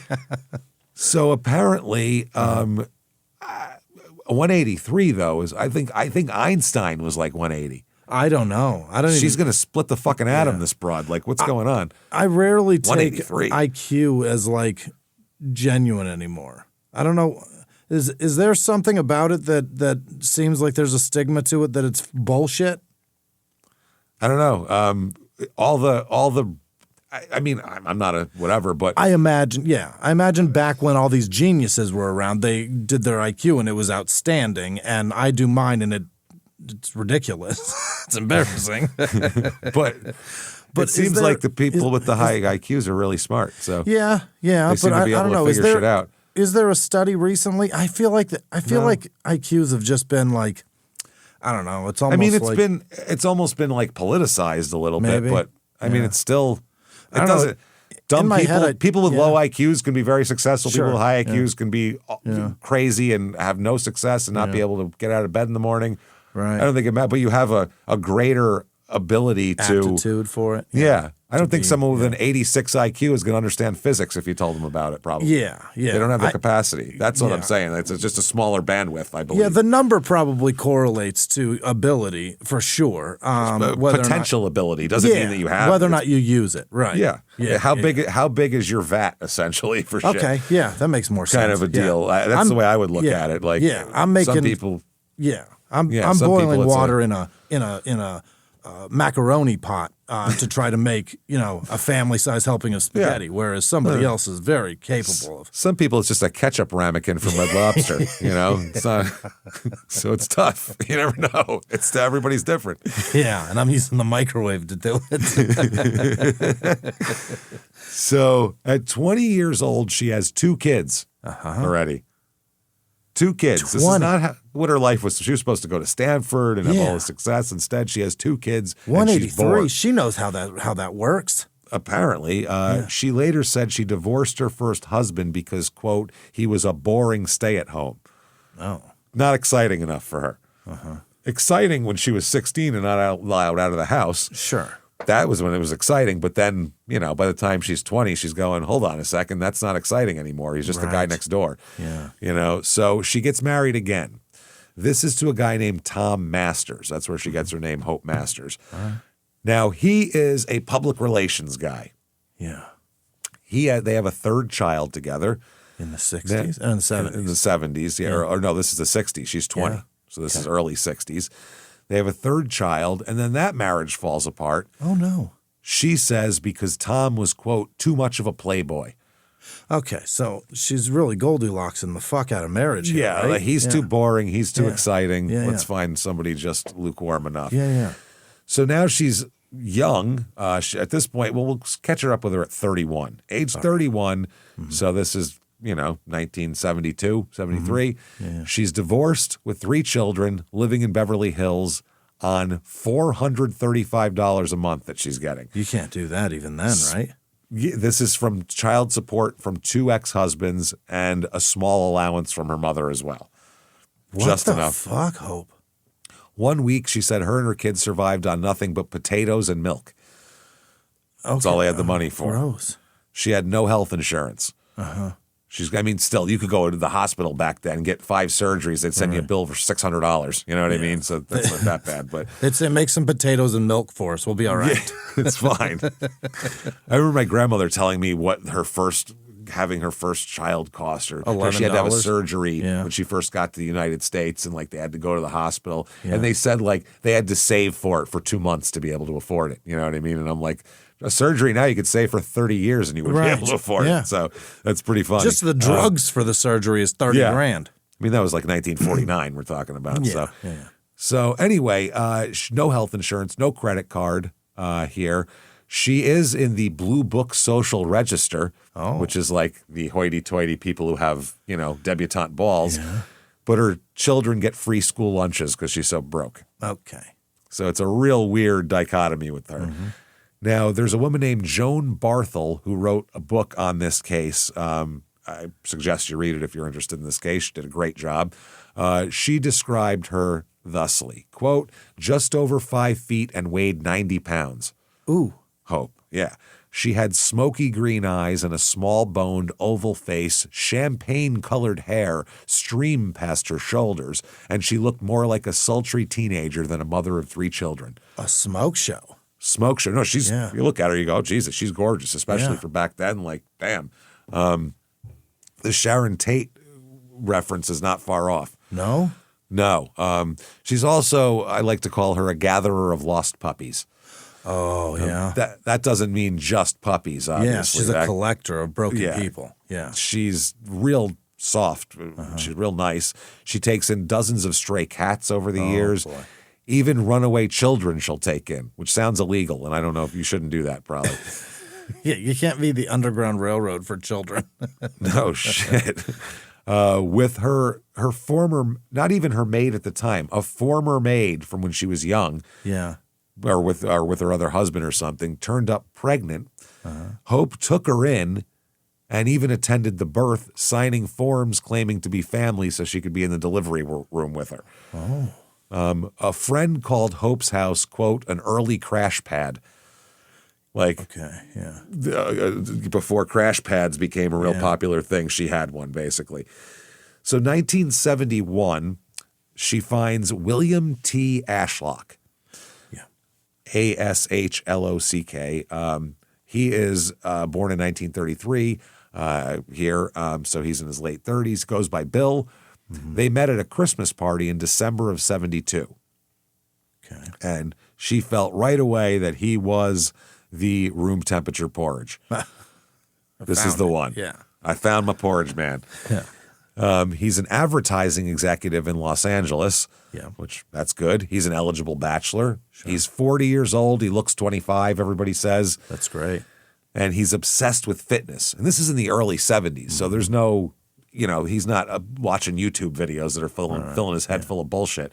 And he's not flipping a tractor tire down the road. He's actually doing some actual healthy shit, huh? He jogged 3 miles every day. Wow. He ate yogurt or cottage cheese for lunch, that kind of thing. This was at the time still, if you know, like I said, again, Mad Men. If you know anything about ad executives, every lunch they come back shit-faced from 5 martinis and take a nap until their afternoon meeting. And he doesn't do that at all. He has cottage cheese for lunch. Yeah, he would run laps and eat granola during the day. So, I mean, different kind of guy. He worked at Daly and Associates, which is a very good back then advertising agency on Wilshire Boulevard in L.A. So legit as fuck, this guy. And he's cool, this cat, man. He's a cool guy. He has a cool sports car back then. So like probably a little like a 63 Vet with a split window and shit. I'm picturing him in the 60s, either that or one of those Porsche Speedsters. Something cool. Yeah. He has Carmen a pilot's Dia, perhaps. license. Yeah. Yeah. He has a pilot's license. Fun. He's a cool guy. He's doing it. Yeah. Interesting. He's handsome and successful. He's also in the middle of his second divorce, just like she is, which is interesting. Helpful. Yeah, we could commiserate. He's described as quiet but not boring, successful but not flashy. So yeah, and they start hooking up and kind of planning a little future. They're talking about marriage and everything like that. Things are looking wonderful. Every morning, Bill woke up at 6 a.m. to exercise while watching educational programs on TV with the kids. He's learning while he sweats? With the kids. Oh, okay. He's making and watching TV with the kids. And then he'd make breakfast. He bought granola by like the 20-pound burlap sack. Yeah. He's got that. He was nothing. They called him attentive, present, responsible. This is the perfectly warmed porridge right here. This is exactly what she was looking for. Okay, February 23rd through February 27th, 1973. Let's talk about. By the way, someone who has kind of Hope's past. How often do they actually enjoy the person who they should like? Yeah, it's very rare. Very rare that happens. You always find somebody who settles, or they find the fucking damage that that did this to them. And also too, not to get too psychological, but dad left, took off, wasn't around. For her to find somebody stable and want to be there, that's a sign of a lot of growth, because she should hate this and want to be treated badly and want to be left places. That's in the back of her mind. That's what happens a lot, unless you get a bunch of therapy and whether or not she wants it versus what she actually gets is two different things. Also, you know what I mean? Totally. Like you just gravitate to it because it's home. Yeah, that's what I mean. That's what feels right, and you feel like this just doesn't feel right. He's being nice to me, and things are okay, and I'm not struggling, and I'm not scrambling. It's just I have the same thing with moving. Yeah. Soon as I'm comfortable somewhere, I'm like, well, you should move now, right? Like, because I grew up I lived in like 30 places in 8 years when I was a kid. So I'm like, I don't get comfortable anywhere. This is the longest in my house right now where we are. This is the longest I've ever lived anywhere in my entire life. It's like ever. It's been 5 years, the longest I ever lived anywhere. So 10:30 a.m., February 23rd, Hope's maid, Martha Padilla, I assume that's the pregnant one that she hung out with there, knocked on her bedroom door and said, Bill is calling. Okay. It's earlier than he usually calls. He usually calls at lunch, I think. And Hope picks up, and Bill says, listen to this. You want to have the biggest laugh of your life? I do. I'm in. For some crazy reason, I'm going to be interviewed. A guy called me and said he's doing a story for the LA Times on the 10 most eligible bachelors in town, and he wants to interview me. What? And Hope said, well, tell him you're not a bachelor. Yeah, tell him you're not eligible. But he's not married. He's divorced now. So technically, he's legally a bachelor, but he thinks this will just be good for business. So he's like, I'm not trying to get troll for chicks here. She's like, this is going to get a rainfall of panties. Stop it. Yeah, this is going to be fucking women chasing you with flowers and shit. Right. Some weird Beatles fucking thing. So at 11:50 a.m., a well-dressed man carrying a carved pipe walks into Daly & Associates. He tells the receptionist that his name is Taylor Wright from Los Angeles. I remember him, Remember that name, Taylor Wright. Yeah. He said he has a lunch appointment with Bill Ashlock. Sure. The lunch lasted 4 hours. Wow, that's a lunch. Yes, which is really fucking weird. But they just talked, they hit it off. Yeah. And, by the time they finished, all of his meetings were fucked up. It's a mess, but they talked for like a long time. And 4 hours. They're going to have a hell of an article on this guy, boy. Yeah. So by around 3 o'clock, Bill returns to the office, very excited. He tells his boss about the interview, and the boss is surprised. He's like, this isn't like you to be excited about publicity. But he said that Bill seemed flattered by it, just the attention. He thought it was pretty cool. He thought it was the Los Angeles Times. They want to talk to me about what a handsome, dashing guy I am, I'm so fuckable. Look at me. Who wouldn't want to fuck me? So 5:30 p.m., Taylor Wright calls Hope's house. Okay. Because Bill had told him he was going to be over there. Right. So Bill answers the phone, and they make arrangements for Taylor Wright to come to the ranch the next day to take pictures for the article. I need more. Yeah. There's a ranch out in Springville. Yeah. Hope didn't like that. Hope was pissed because this was supposed to be their weekend to hang out, and now you're doing work stuff, and we have to go out there and take pictures. This is bullshit, basically. Yeah. So that same evening, Hope and Bill drive the 3 hours to River Valley Ranch in Springville. Right. And this is a 500 acres of mountains in the Sierra Nevada foothills. That's there, this ranch. Natural geysers of fucking, I'm sure, soda. Yeah. Yeah, it's popping out everywhere. I love it. You can scoop the Mountain Dew from the streams, Jimmy. It's wild. It's crystal clear. Crystal clear Mountain Dew. Hope's mother, Honey, and her stepfather owned a quarter interest in this property. Oh. That's how she ended up being able to use it for this photo shoot because there's the horses. It's a cool, rugged Western setting. Rustic. It looks cool. Fuck yeah. Yeah. Put some boots on the guy. Take my shirt off and get on a fucking horse. So they stay in the guest cottage. Yeah. They made a fire. They drank wine. They stayed up all night. Yeah. Bill and Hope, and they talked about their past and their future. They talked about marriage. They talked about this is it right here. We're both finally happy. Yeah. Our futures are just going to be wonderful.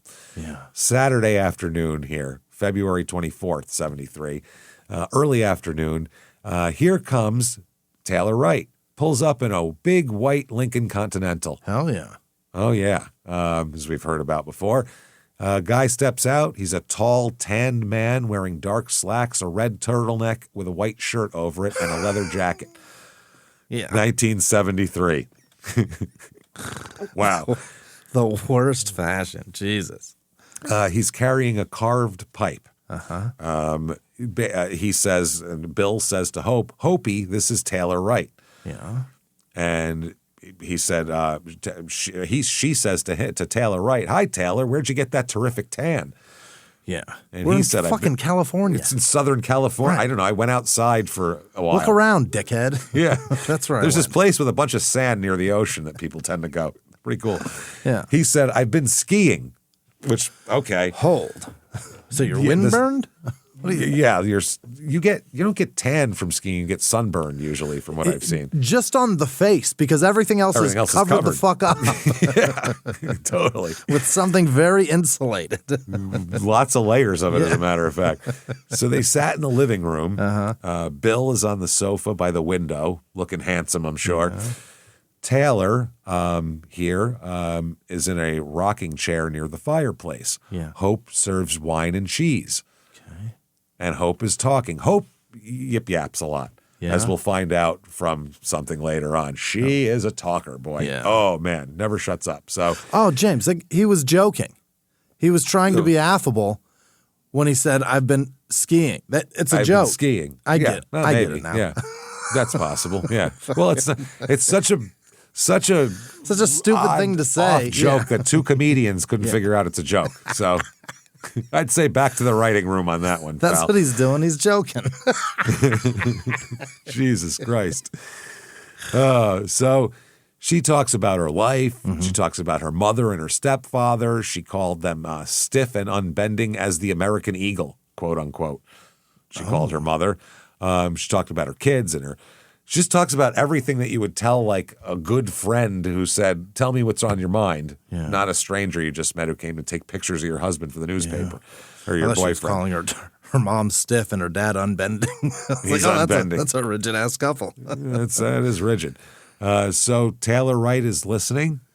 He's listening. She says, how did you happen to pick Bill as a distinguished bachelor? Right. And Taylor Wright says, well, he drives a sports car, he's got a pilot's license, and he points to her, he dates attractive women. Oh. What more do you want for an eligible bachelor? So late afternoon, when the sun is just right, get that golden time, they go down to the river to take pictures. All right. Hope slips on the damp grass and almost falls down, but Taylor Wright saves her. Oh. Caught her around the waist and held her and picked her back up as they climbed back up the bank. I'm sure both hands on the ass cheeks as he pushed. No, I got you here. No, let me push. Yeah.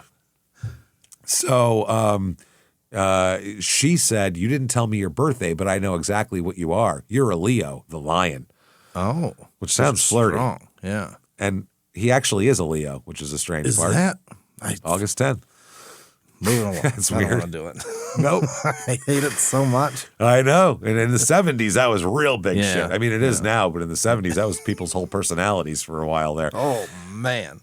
Hope was impressed by how he handled himself. He's so confident and commanding, and, he's tall, and he even was directing the ranch foreman with easy authority. He's just he's a man's man. She's impressed. Yeah.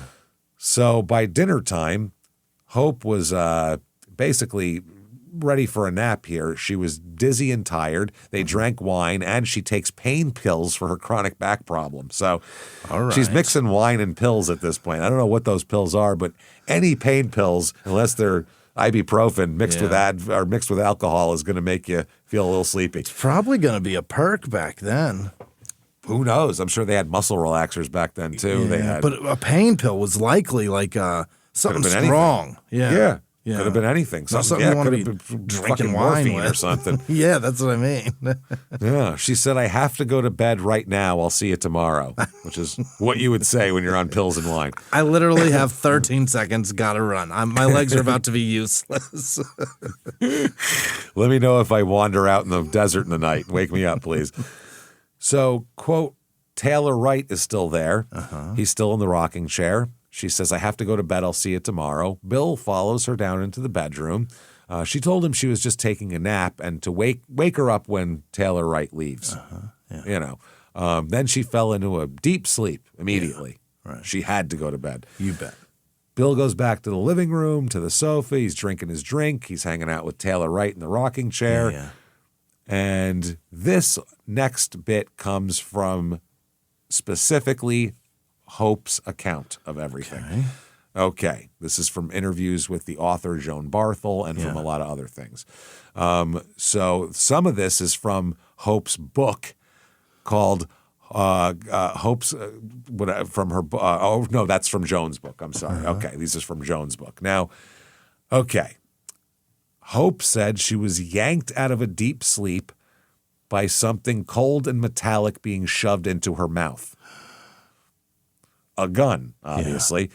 The room is pitch black, and she said she just sees a shape looming over her and can feel metal in her mouth and can tell it's a gun. So this is from the book here. Hope jerked her head away from the cold, hard object in her mouth, rolled across the bed, then across another twin bed. She ran out of the bedroom and through the hall door into the living room. "Bill," she screamed. "Bill, help me." Okay. Living room was dark, but there's a little bit of glow of the fire because that's dying down. So in the coals, you can still see something. She could still see Bill sitting in his usual place at the end of the sofa nearest the fireplace. His feet are stretched up on the coffee table. He's holding a drink in his left hand and resting it on the arm of the sofa. Mm-hmm. His eyes are closed. Looks like he fell asleep with his drink. That's a great way to fall asleep, by the way. He just by the fire. As she runs across the room and sees the rocking chair is empty. So she said, okay, Taylor Wright is gone. Yeah. So then she said, oh, my God, a maniac must have come in the room. Yeah. Now, there's a man who just had a gun in her mouth in the bedroom. That's a maniac. Yeah, and most maniacs, when they put a gun in your mouth, they just don't let you roll out of it and run away. Yeah. That's why they put a gun in your mouth to keep you right. Yeah, it keeps you right there. Yeah. Yeah. So she is, she's screaming, "Bill, help me! Bill, help me!" She got to the sofa and grabbed Bill by the shoulders and shook him, and his head wobbled and fell backward against the sofa. So she said, "Bill, wake up! Help me!" So then a voice came from behind the sofa, from the darkness in the dining area, and it said, quote, "He can't help you. He's dead." So she kept shaking Bill, though, and screaming, "Help me, wake up, help me." Not, "Are you okay? Help me," which is telling. Then the voice, the way she described it, in a very calm, flat monotone, and she didn't recognize the voice, she said, again, "He can't help you. He's dead." She said, then someone approached her from behind and grabbed her by the hair and pulled her away from the sofa. Mm-hmm. He wrapped her arms around her back and spun her around facing the fireplace. Then, when she let go of Bill's shoulders at that moment, she said she heard a heavy thud. She said the man holding her arms thrust them out in front of her and said, "Look at all the blood. See all that blood? He's dead. He's dead."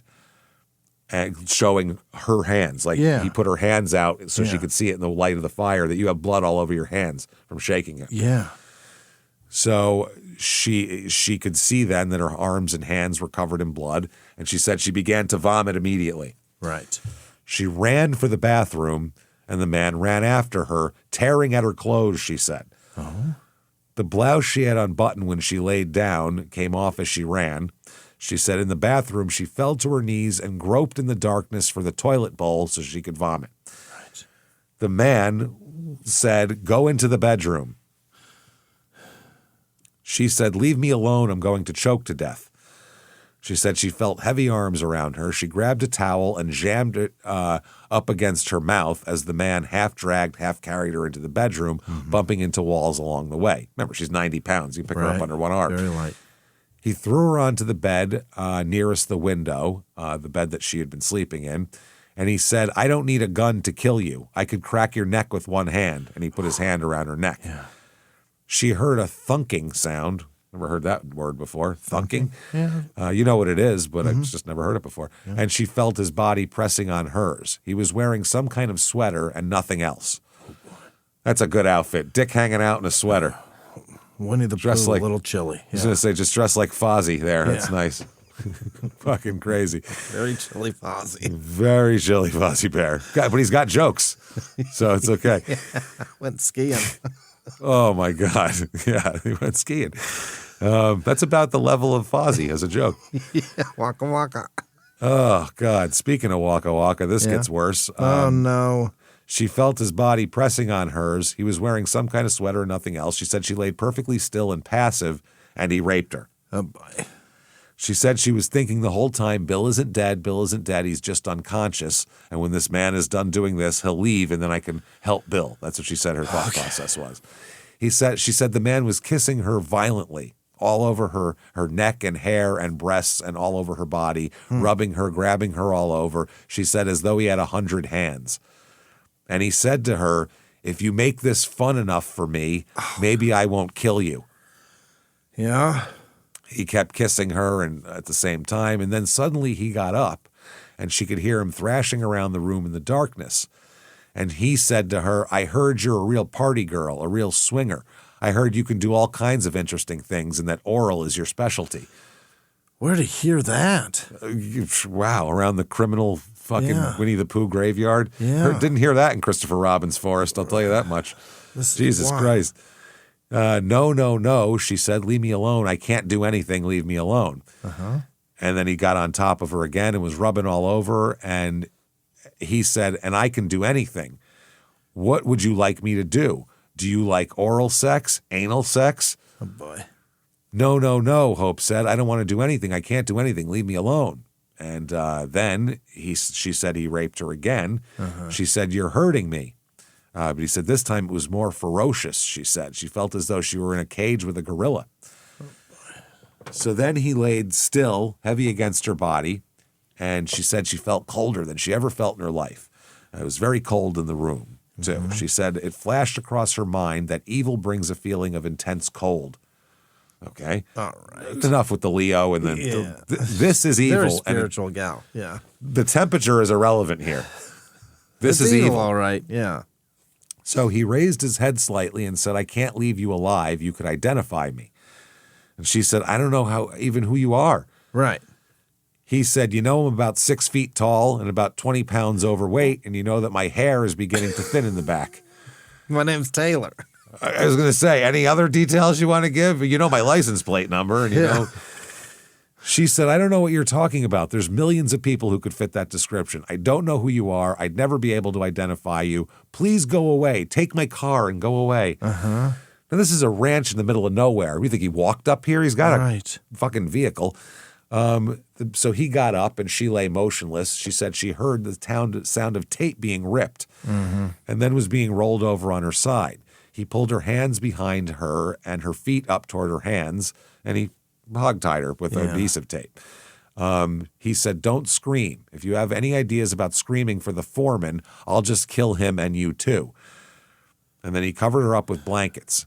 He tucked them in around her neck and bent over and put his face against her cheek and said, I love you. Oh, boy. Oh, boy. Yeah. Then she heard the door close. She said, no sound anywhere, stillness for a while. She said she felt like she was hallucinating and that none of this was happening and none of it was real. And when you're on pills and wine, too, and it's dark, you got to feel like this is some sort of alternate reality. Right. So her heart, she said, is pounding. She could feel it. She's, she's a big nerve ending at this point.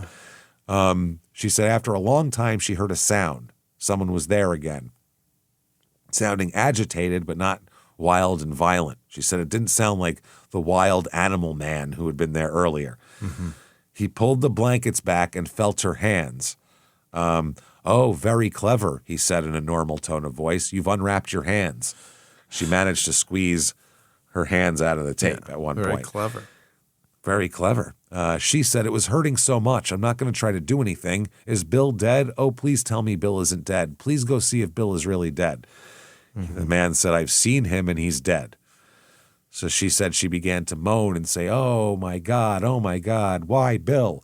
Right. So she said pain is surging through her head. Now she's got a bad headache too. And she said, just fucking all these images of Bill and Bill holding her and kissing her gently and everything like that. And she says, do you know, did he suffer?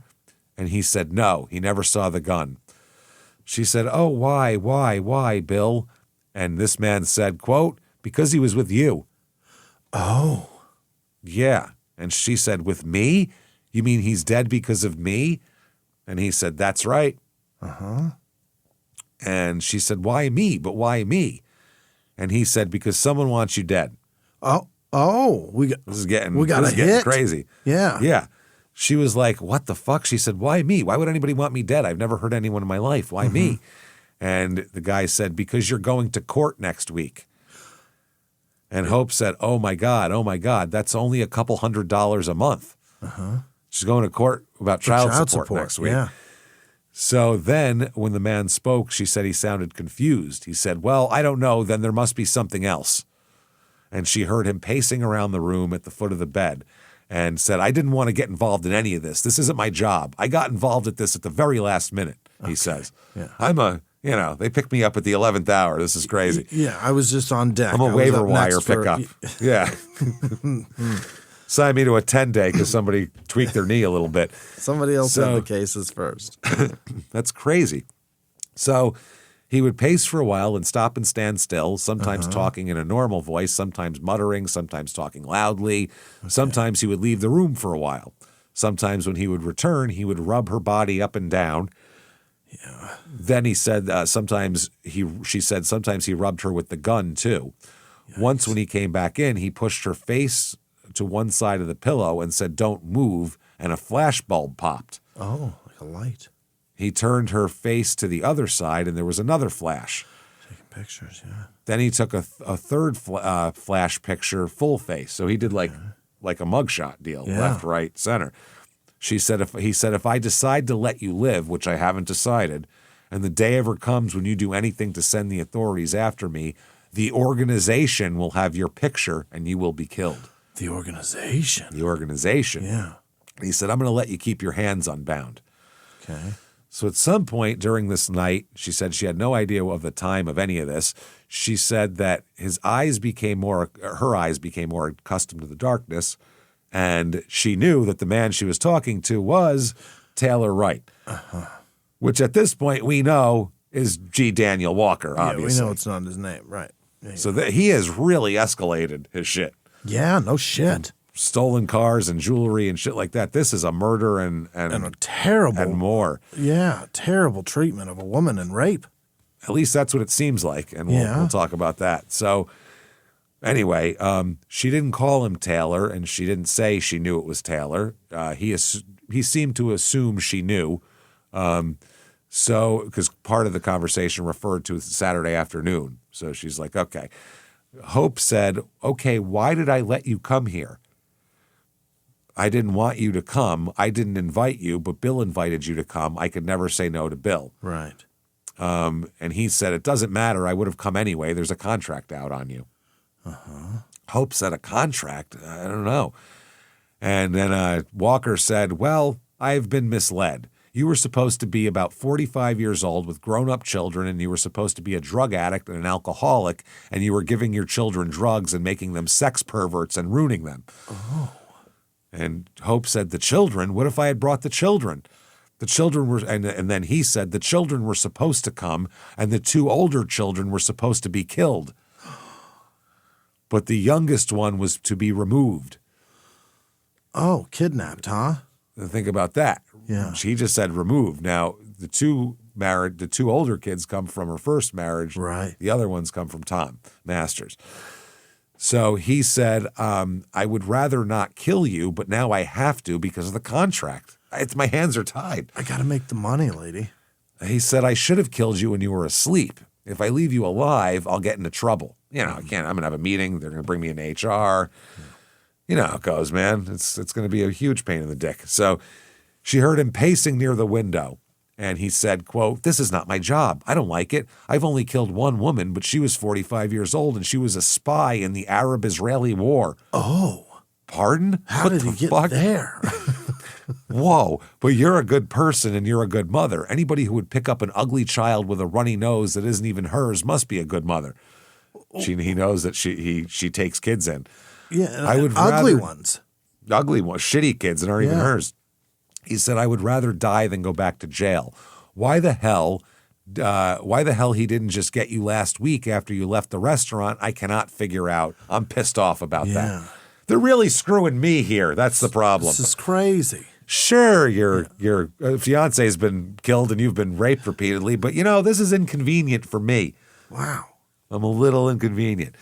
So Hope was saying, restaurant? And he said, when you and Bill were at a restaurant last weekend, he was supposed to follow you when you left the restaurant and get you then when you went home. Yeah. The restaurant was the Brown Derby, which was a very famous restaurant in L.A. that's no longer there.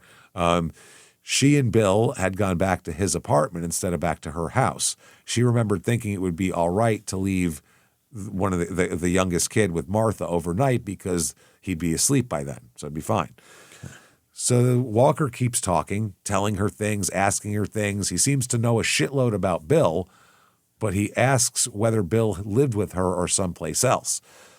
He knew a lot about her, too. He knew her address, where her mother lived, about the burglar alarm system on her mother's house. Wow. He talked about her stepfather's heart condition. This is real specific shit. She was like, what the fuck? How does this work? How do you know all this? Like, there's no way over the course of you guys having a fireside chat, you've gleaned all this info, which he could. We know this. He's good at pulling info out of people, enough to rob their house when he leaves the hospital. Yeah, and he hangs on to the information and doesn't let go of it until he uses it. Yeah, it's interesting. So Hope then said, who wants me killed? Mm-hmm. And he said, your husband. Oh. She said, which husband? I have had 2 husbands. Yeah. And he said, you have 2 husbands? And he said, well, I don't know. I don't know which husband, but your husband wants you dead. One of them. Okay. Which one is more likely to want you dead, I would think, you know? Got a name? And she said he sounded confused and angry and said, I didn't want this job, but the guy that was supposed to do it got burned, and now I'm here and I'm supposed to do it. I didn't even want this. I wasn't supposed to be here. He's clerksing it totally. I'm not even supposed to be here today. It's ridiculous. Somebody put fucking gum in the locks. Yeah. Bunch of savages out there. So in bits and pieces, he tells a story about the contract. He tells Hope that her husband had been involved with a man in the, quote, organization who had loaned him $42,000. Wow. Walker calls this family money. All right. I don't know if that means like mafia or if that means like his I'm not sure. So her husband had taken out a very large insurance policy out on her so that when Hope was dead, he'll collect on the policy and he could repay this money. Oh. So Hope thought that Walker said the policy was for $200,000 and that he was being paid $3,600 to carry out this contract, which is a pretty cheap murder. Very. I mean, it is the 70s, inflation and all, but $3,600. 36. Yeah, that is a whole car. I bet that'd be 30 grand today. Probably. 25 grand 50. or something. That could be good. Not that much, because by 73, some inflation had come in. Okay. It wasn't quite the same. It was mid-70s were all inflation. He had, but maybe, you know what, 73, I'm not sure, dude. That's a close one. Doesn't matter. So It doesn't matter. He related that he had met her husband at the Beverly Hilton and that her husband had given explicit details. He wanted a bloodbath. He said a Sharon Tate kind of massacre. Really? With butchered bodies and blood splashed all over the room because it would be good publicity for his business. Yeah. Does he do like crime scene cleanup or what here? No, does he selling carpet? What does he do? Yeah. He's selling the best vacuum you're ever going to find, Jimmy. It takes anything out of the carpet. It's amazing. And if it doesn't, we give you free flooring. Yeah, that's Jesus. They come to your house. They don't dump like mud on your floor with some coffee. Yeah. They butcher a woman and then clean it all up. You're not impressed. They're still going to prison. So that's what they want, with butchered bodies, blood splashed all over the room. Good publicity. So do hitmen need publicity, or can you just say? I mean, you could just say, "Did you see the news last week? That was me." Then he says, "Did you ever have anal sex with your husband?" Oh boy. She said no. And he said, well, did you talk about it much? And she said, no. Why in God's name are you asking me that? Oh boy. And he said, well, because he said to take a piece of wood from the tinderbox and, quote, stick it up you. Oh my God. Jesus Christ. He said, but I never liked that plan. I like a nice clean killing. Your husband told me that you take a great deal of medication, and I'd rather have taken you to a party and exchanged your pills for something else, or I could have made it look like a stroke or a heart attack with a needle in your eye or an ice pick in your ear. You know how you do. He wanted me to rape you with a piece of log? In the ass, yes. Oh, Anally rape God. you with a piece of log. He said, when I was in the kitchen after dinner, I laid out 2 ice picks I could have used. At a party or in a crowd, you can stick someone in the ribs and then get away easily because it takes a person a minute or 2 to slump over. And then because the wound is so small, nobody notices it and assumes the person's having a heart attack. Right. So Hope's like, what the fuck? She can't believe either of her husbands would do this. She said, well, where did you meet my husband? And he said, at the Beverly Hilton Hotel.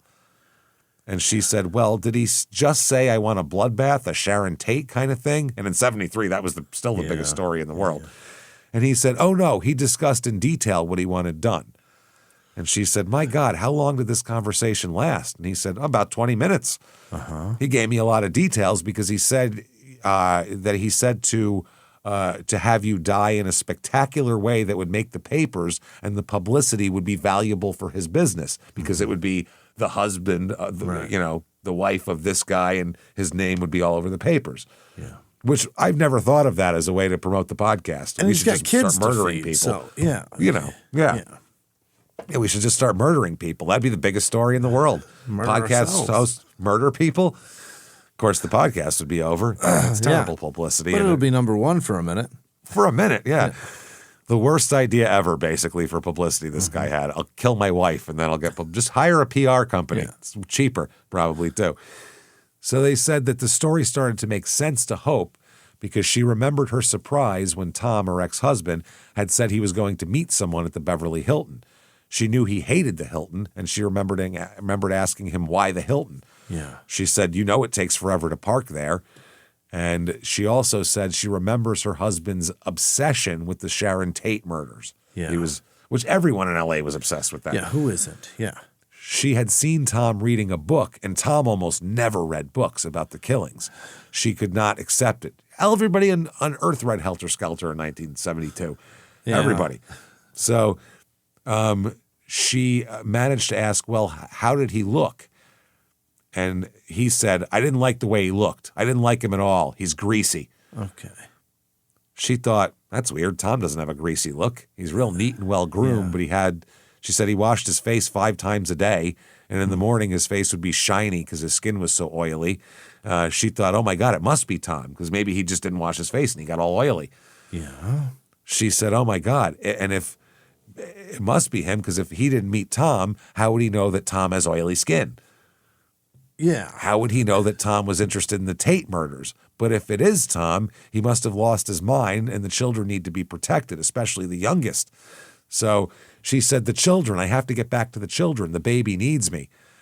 And he said, oh, Tom will have the baby on Sunday.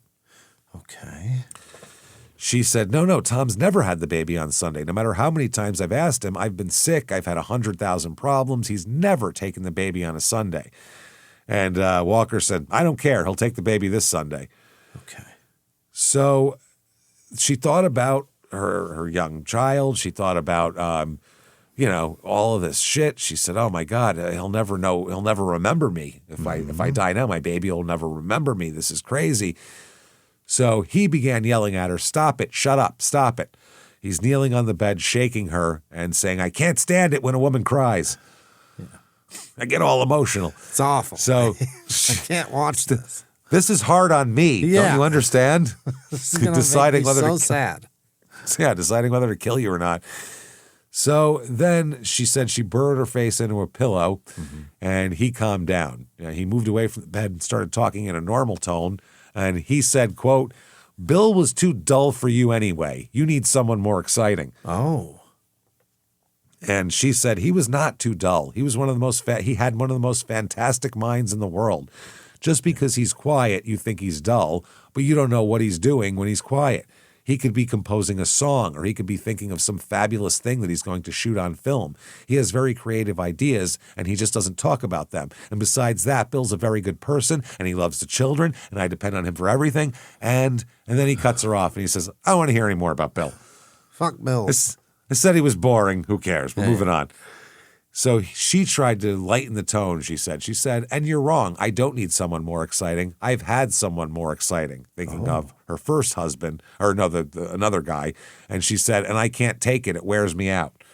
Yeah. That was the real exciting guy. So Then he said, quote, "But you were flexing your pelvis at me all day." What? I've heard shaking your ass, popping your tits. Flexing I've your heard pelvis. a million different ways of a guy saying a chick is, trying to get his attention. I've never heard flexing your pelvis in my life. You played hound dog all day. I know what you were doing.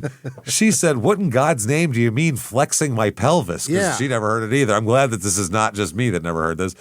So he tried to describe what he meant, but in the dark, she couldn't see his gestures. So this has turned into a ridiculous game of charades here. You're pop locking your pussy at me. I've been watching. You know how it works. Yeah.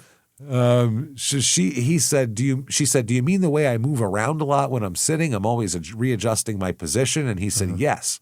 She said, "Oh my God, that's my back. I have to move around to make my back more comfortable." And he said, "I didn't know that's what it was." And she thought he actually sounded sorry about his mistake, but she said, "Oh, this is good. Now I got a little advantage." She said, "Look, I don't mind the idea of dying so much. I think there's something going on after we die, so I'm not really afraid to die. In fact, sometimes I've wanted to die. All right. But if Bill is dead, then all my hopes for the future are pretty much dead too, and I don't care very much. But the thing is, my children really have nobody else, and they'd be separated because my mother couldn't cope with all three, and being separated will destroy them." All right. So then he says, "Well, I'm sorry. I don't know. I know what you're saying about your children is true, and every time I go to kill you, I think about you picking up that kid in the market, and it bothers me. But I've got to kill you because you have to understand that in a contract killing, there's no such thing as a witness left alive. I'm really sorry that I took this contract, and I really don't want to kill you. You have cute feet." Huh? What the fuck? What? "I don't want to kill you. You have cute feet." What kind of non sequiturs? Look at these feet. Little 7.5s. Who cares? What the fuck are you talking about? So he's into feet too? What is going on with this guy? Good Lord. So Hope had determined here that her fear and anger enraged him and made him violent, and she needed to be calm. So she said, "Well, before you kill me, can the condemned person have a last cigarette?" And he said, "No, it's bad for you." How dare you? She said, "You're worried about my health?" And he said, "Gee, I guess I am. I just don't know what to do," he said finally. "I really don't know what to do. I don't know if I can trust you. If I leave you alive, you might become vindictive later." And she said, "You can trust me, and I would not become vindictive. It's against my religion to become vindictive." Okay. And he said, "Well, I just don't know. I don't know if I can trust you." She said, "Look, if hating you would bring Bill back, then I would hate you like I've never hated anyone before. But I can't bring Bill back, so there's no point in me hating you and being vindictive." So she sensed him starting to lighten up a bit. So she talked nonstop to him, tried to get him to talk about himself. He told her that when he was 19, he had killed someone and got off to Europe, but that the organization had held it over his head afterward and forced him to do more jobs for them. And he was getting a little weary of killing people and was finding it hard to keep his motivation up. He said, "I want to get out of the killing business. I can't keep doing this forever. I'm getting pretty old, and all it takes is someone just a little bit younger, a little bit faster." Yeah. It's like playing cornerback in the NFL. It's very similar, except it's a little different. He's Tony Soprano from The Mexican. He's just one more job. I'm gonna retire. It's a lot. I got to get out of here. I'm getting too old for this shit. Still, he said he liked the sexual aspect of killing. He said having a gun go off is like coming 10 times. Is it? So then she talked more about killing. And she said, "Look, I don't believe anyone should ever kill anyone else. So you and I are definitely at odds on that. But as for the fact that you kill outside the law or outside what is socially acceptable while other people kill because it's socially acceptable, huh? Okay. To me, that doesn't make one bit of difference. Yeah. I don't think you should kill someone because they live in another country or because they have a different kind of skin. I don't think you should kill someone because they're afraid and they're running. I don't think you should kill for a lot of the reasons that people are killing each other every day.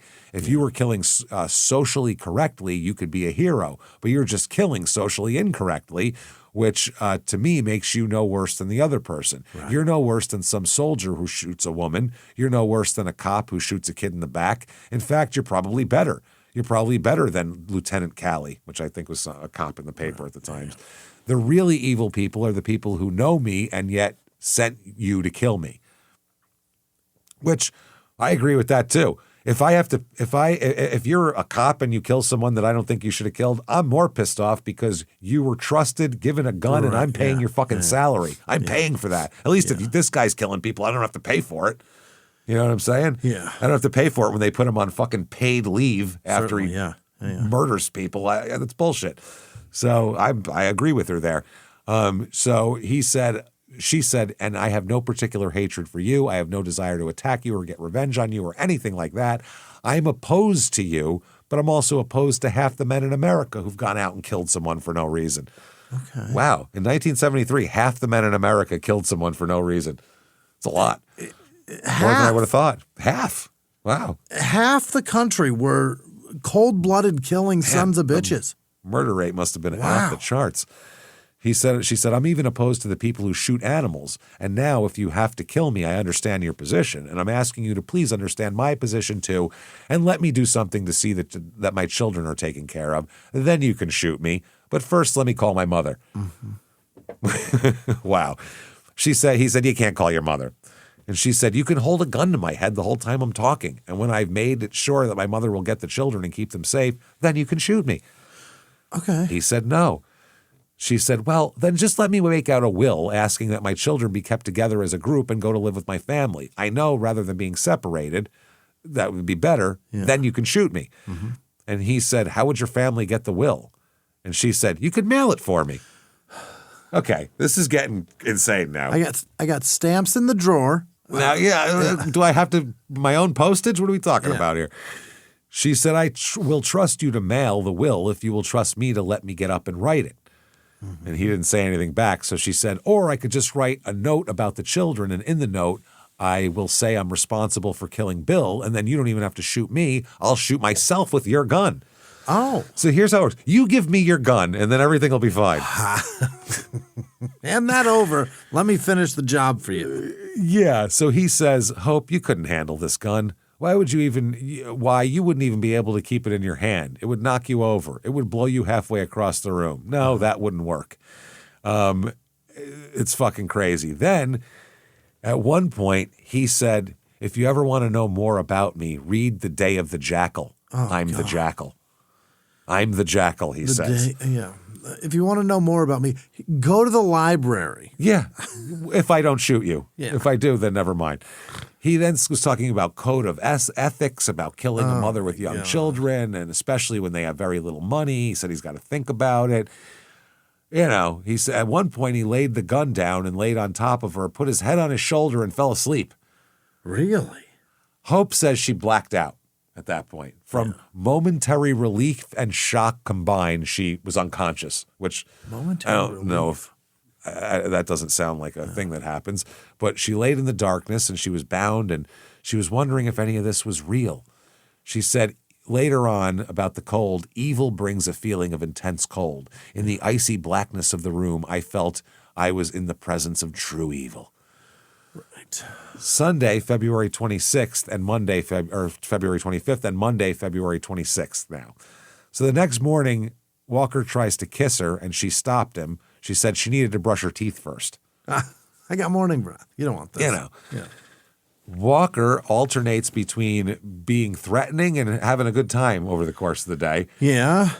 When Hope refused to walk through the living room because of Bill's body, he dragged the corpse into the back bedroom out of sight so she could feel more comfortable out there. He said he wanted to cook her breakfast. I make a great Denver omelet. You don't understand. You got any peppers? What are we talking about? Look, I'm Jimmy Dean. I didn't want to tell you. I didn't want to tell you, but that's my real identity. He talked about buying her a white lace dress that Bill had planned to get for her. He took pictures of her up on the mountainside like they were doing a photo shoot. Right. He put her in the front seat of his Lincoln Continental and drove her back to Beverly Hills, all while saying her children are still in danger from the organization. Police must not be contacted until he's had time to, quote, fix it. Fix it, yeah. So she tried to stay cheerful. At one point, he complained of a backache. She gave him a back rub. Oh? For the 2 days, they just hung out as like a couple, basically. A back rub. He played with her children. Oh my God! Just brought him home with her. Yeah. Cooked their meals. He drove the kids to school in the morning, Jimmy. What is going on? And she just stayed at the house and was cool with that. Didn't call the cops, didn't say surround this car as soon as it leaves the schoolyard with the SWAT team because he just kidnapped my kids and dropped them away. Right. None of that shit. He washed dishes at the house. He's doing chores, Jimmy, not just cooking. He's doing chores. He tucked the kids into bed. He read them stories. What the hell's happening? And she's, what the fuck? They sat that night and made a fire and listened to music and drank wine by the fire after a family day and a family dinner and him tucking them into bed. This is insanity. He then told her, I would like to sit here by the fire with you forever. I would be your protector and take care of you and the children forever. Put the kids to bed and sit by the fire with you. And then he said, can you ever forgive me? And she said, yes, I forgive you. I do forgive you. And then he talked about getting out of the killing business and becoming an attorney. And he said, if I did that for 5 years, let's say I got out of the killing business and I became an attorney and stayed out of trouble. If I did that for 5 years, will you marry me? That's my 5-year plan. She said, well, I think it would be fine if you became a lawyer, but honestly, I don't know how I'd feel in 5 years. I can't know. Yeah, I don't know. I don't know how I'd feel in 5. Who knows what goes on in 5 years? I could be a lesbian by then. Who knows? Right. You know, I could just, who knows? Anything could happen. I'm just, doesn't matter. I could be into anything by then. Yeah. Tuesday, February 27th, 1973. Okay. Tuesday afternoon, Hope convinces him that she had to do something. They had to do something. They said, Bill's body's still at the ranch. Someone's going to find it. Yeah. Can't just leave it there. So he said, all right, we should go to your mother's house nearby. But he said, stick to the story or I'll kill everybody. So her mom, Honey, was like, well, you look like shit. You're hollow-eyed, unwashed, disheveled. What's going on? Right. So she was trying to make up a cover story. This is her cover story. An intruder killed Bill. Oh. Then this guy here that I'm with, he arrived Sunday, found the body, moved it, and rescued me. Thank God. No, probably. He rescued you. She said they're all in horrible danger from a contract killing ordered by Tom, my ex-husband. There are snipers on the rooftops, and there's probably a bomb under your house. Oh, my God. Imagine your daughter comes in looking like she's been doing drugs for 3 days, which she hasn't, but looking like that, and telling you this shit. There's a bomb with some under your strange house. guy. Yeah. You'd be like, I'm calling an ambulance. You're out of your mind. Yeah.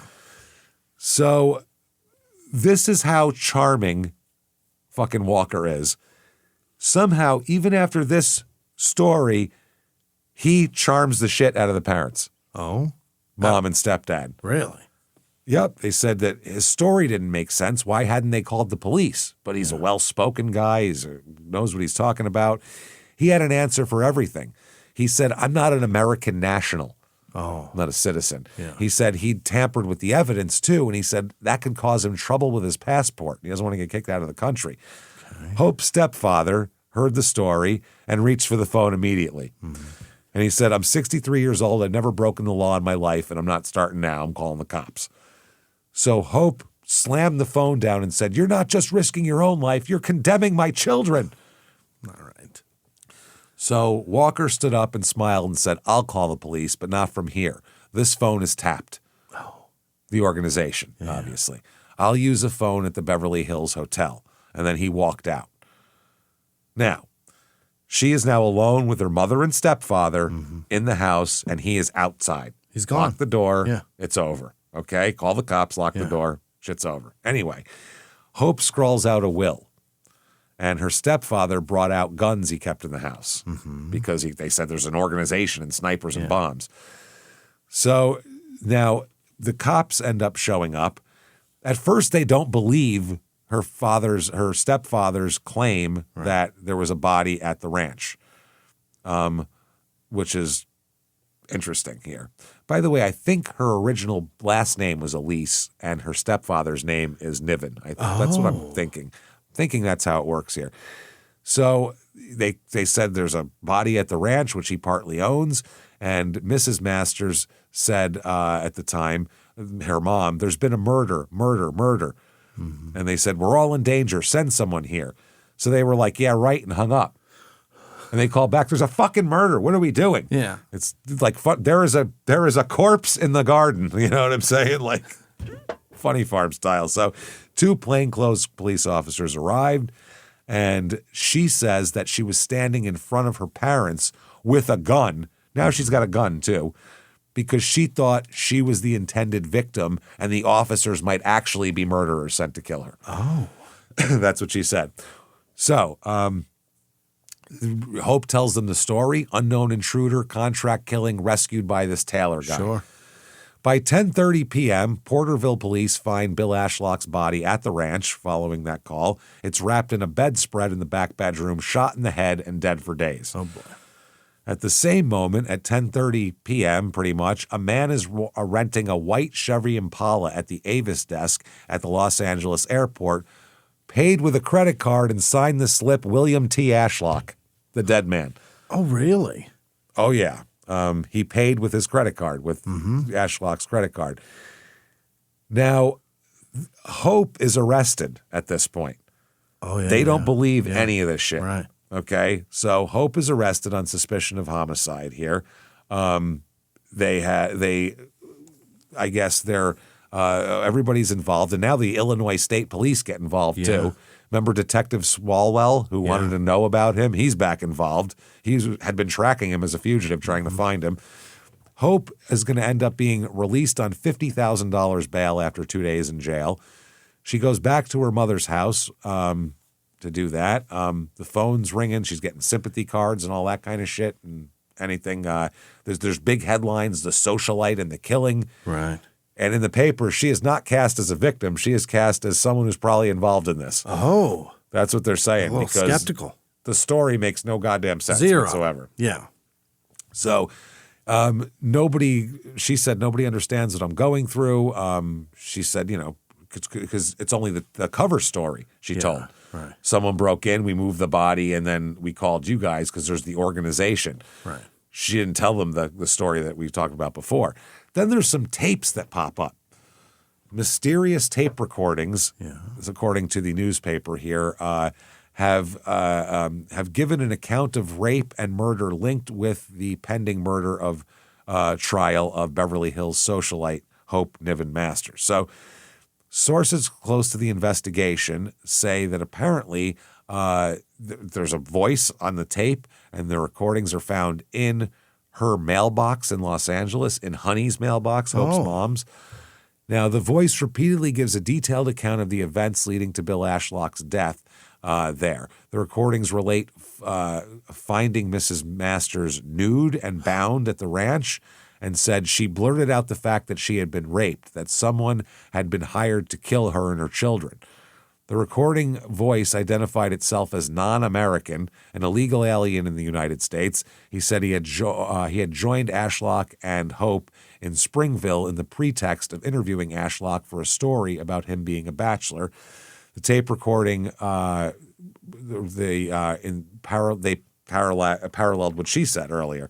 Mm-hmm. Sources close to this also said that they were aware of the recordings. And the sheriff said, in my opinion, the recordings don't absolve anybody. Right. They could be made by anybody. The Los Angeles reports quoted the recording voice as saying, I heard screams. I dashed into the living room. Ashlock was on the sofa, half on the coffee table. The sofa had large amounts of blood splashed all over it.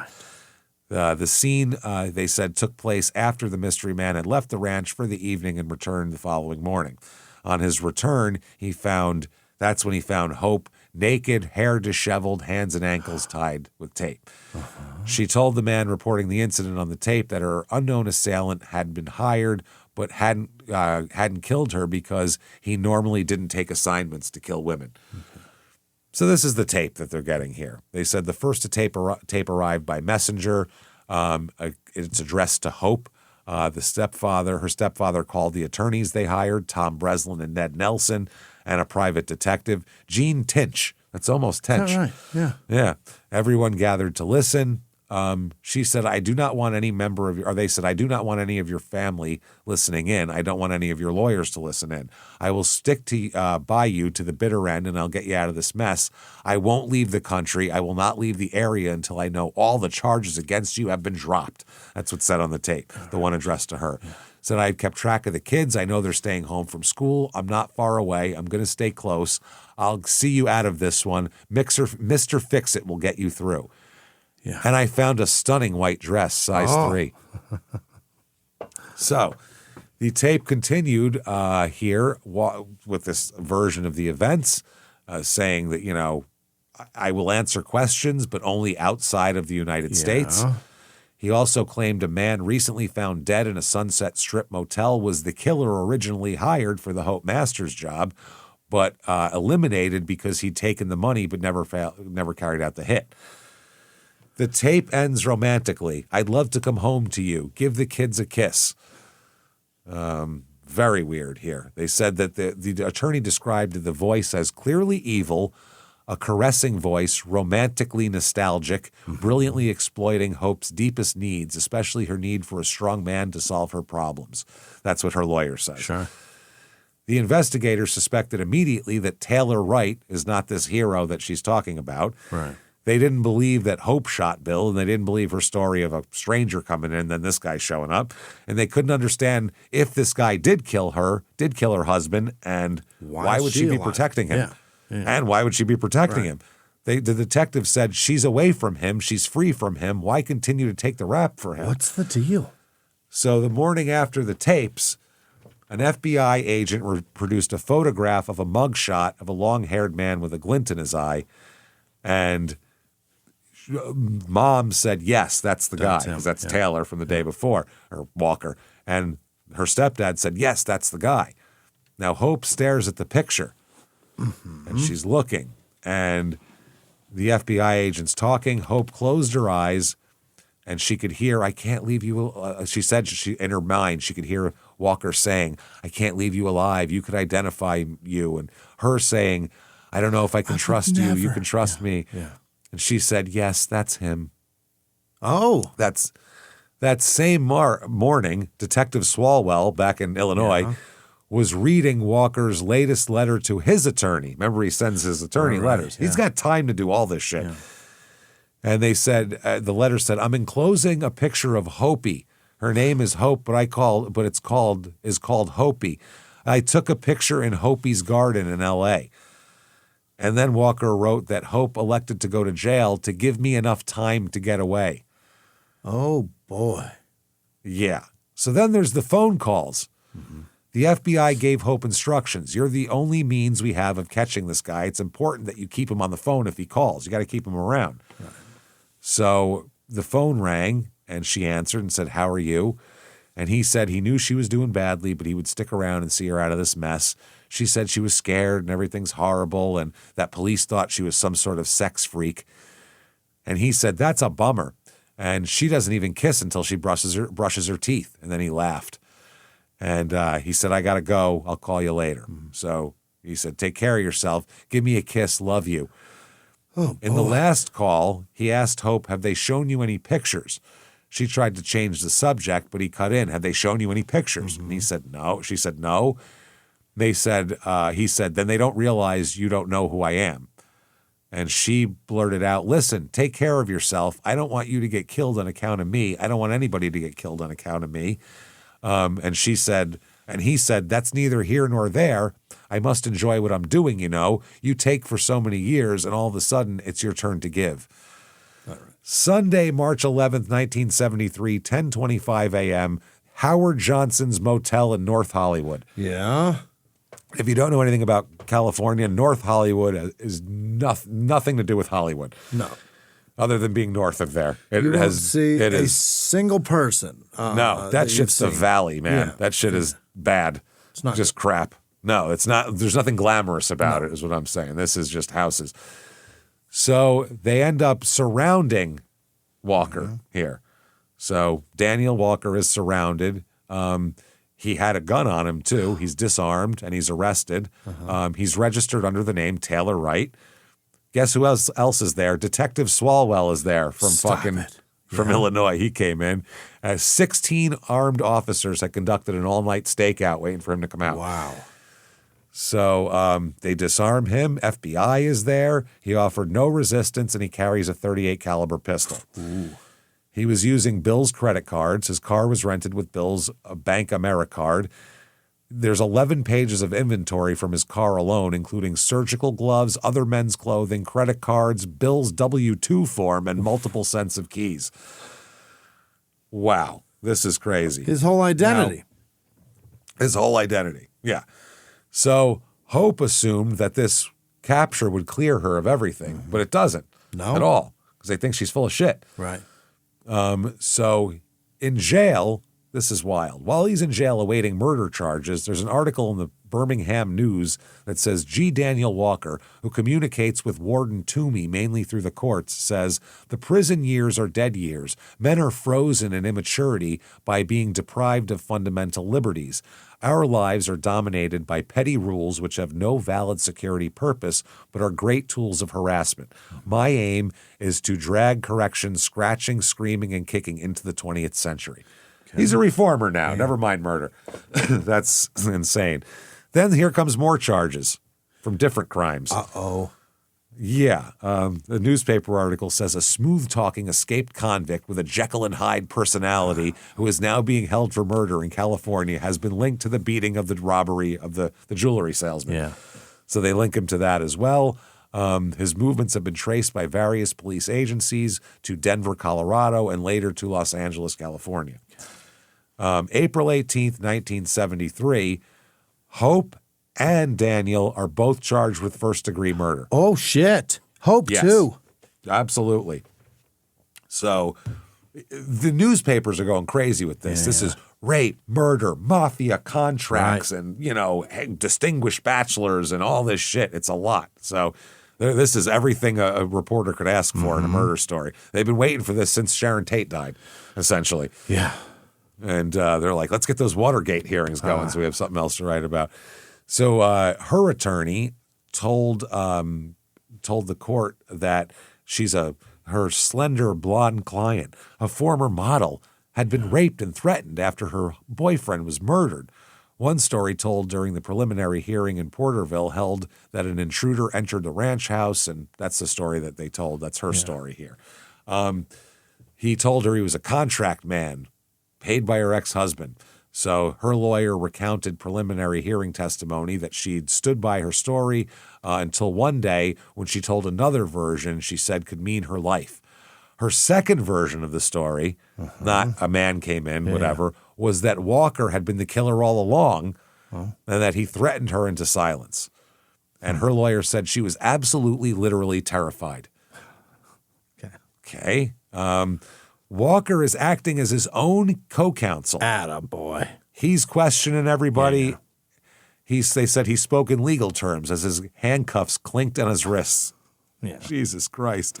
Walker contradicted the lawyer's accounts of the preliminary testimony. He noted that a witness in Porterville testified she saw Hope massaging his bare back days after the murder. Mm-hmm. This was at a time when she was allegedly living in fear of him. Right. Walker argued that the people have failed to show in 10 volumes of preliminary hearings that William T. Ashlock is actually dead. Oh. He also argued there's no proof Ashlock was killed in Tulare County, so there's a jurisdictional issue as well. Okay. Now, he's also running up bills in jail. On a credit card? Yeah. He ran up a $500 bill for telegrams at the county jail. Oh, Lord. A spokesman for the sheriff's office said that he sent nearly 100 telegrams by calling Western Union from the jail telephone.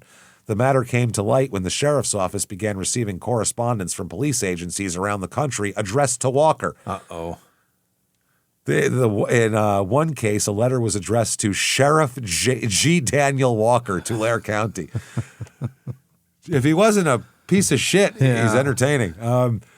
So Hope is out on bail, and he's having fun in county jail, which is crazy. He's having a lark. He was he's having a lark. He's granted the right to be his own co-counsel. Yeah. He's given 2 cells, one to live in and one for workspace. Wow. complete with a picnic table. Yeah. The women trustees made him a quilt. Mm-hmm. They said he's immaculately dressed, gesturing with his pipe as he presented a 52-page motion to suppress all evidence against him in court. His legal argument, they said, was actually pretty brilliant for a guy who's not even a lawyer. Yeah. The letter to his attorney in Chicago, which police had used to link him to the Ashlock killing, had been illegally intercepted. It can't use it. Right. Therefore, everything that followed that, his identification, his arrest, the seizure of the evidence, his indictment was all called by the judge fruit of the poison tree. It's all garbage. None of it's good. Legal observers were, according to this article, quote, dazzled by his courtroom performance. Boy. Some were baffled. How could a search of a hotel room rented on a stolen credit card be unlawful? But the court was impressed. Motion was granted. All evidence suppressed. They end up having to drop the charge. A judge dismisses the charges on him, and they have to do it again. They have to recharge him.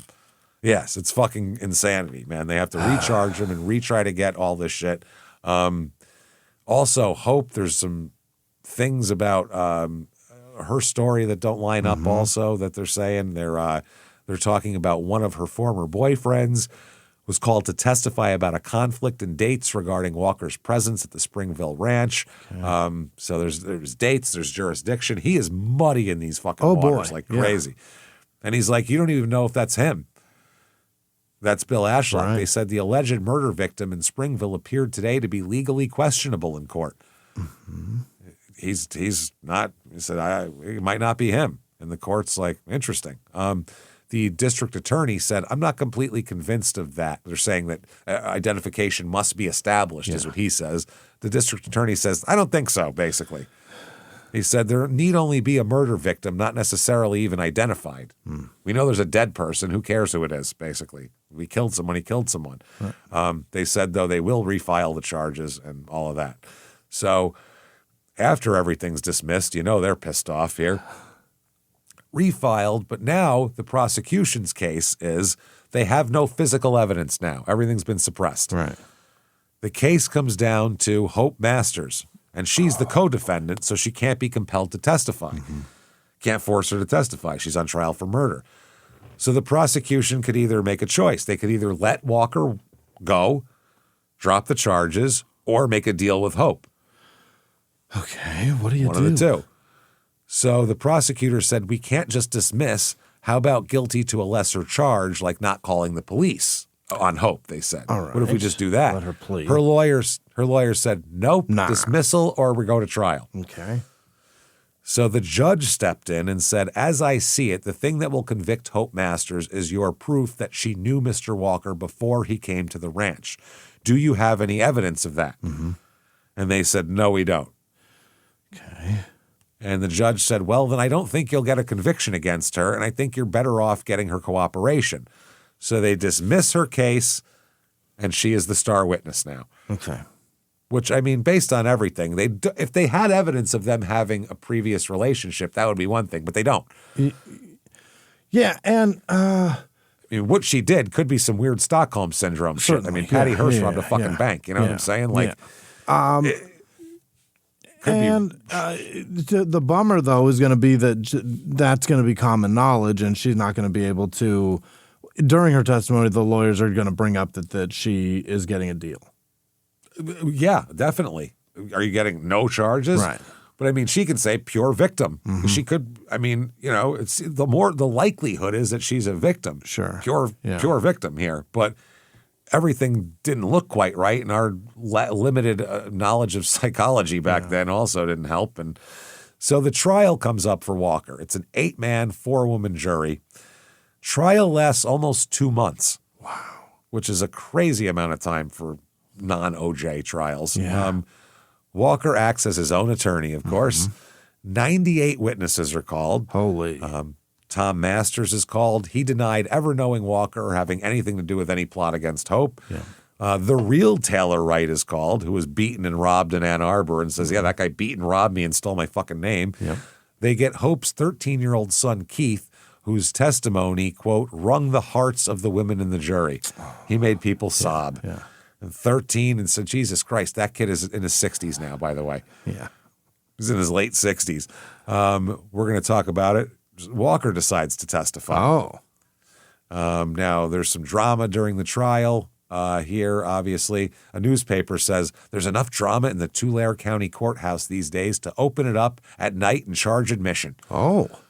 Wow. Being given top billing, of course, is the G. Daniel Walker murder trial. It remains to be seen how long this intriguing Mission Impossible story will continue to draw daily spectators. He acts as his own attorney. Defendant Walker is how he that is how he refers to himself, which is hilarious.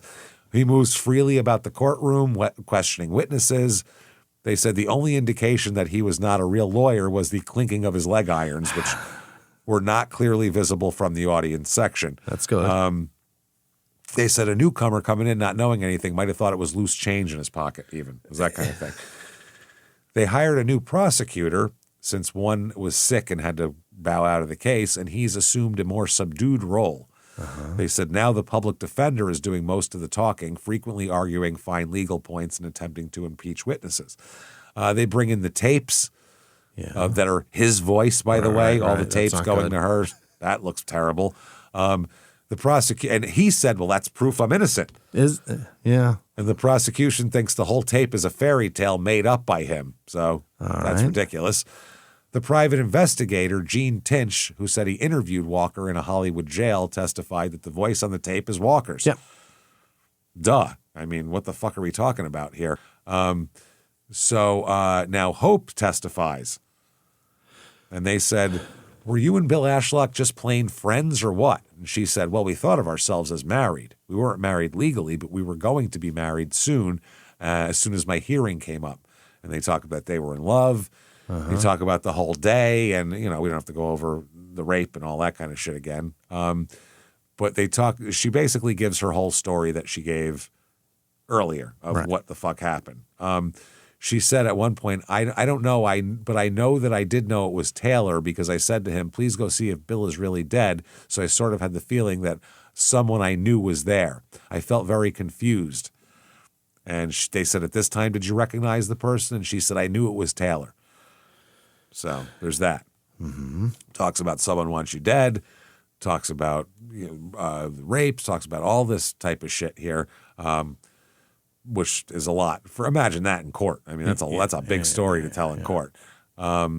So she said, I gave the reasons why I should be left alive, why I was good, why I was useful, why it wouldn't be good to kill me. I promised I'd never testify against him and swore in the lives of my children that I would never testify against him. Imagine if his lawyer was like, so you're a liar then? Is that what you're telling us? That would be awful. So he actually, he's going to question her, by the way. Oh. Which is wild. Yeah. Oh, yeah. Yeah. So that's interesting. Basically, they talk about all of this shit, and they say that Walker, she testified, told her about the organization, and she said, I was frightened of the organization. And Walker had told her there's no such thing as a half-filled contract. So I'm going to have to do this, and I have to kill your kids and all that kind of shit. So she referred to him as the defendant, you, the visitor, and the intruder, all at once. He referred to himself only as Defendant Walker, never identified Walker as the intruder. All right. She was asked the details of the rape attack, and she referred to him as the person. I'm not sure who was there, and then repeated, I'm not sure who it was. She didn't see Walker kill anyone, she said also. Okay.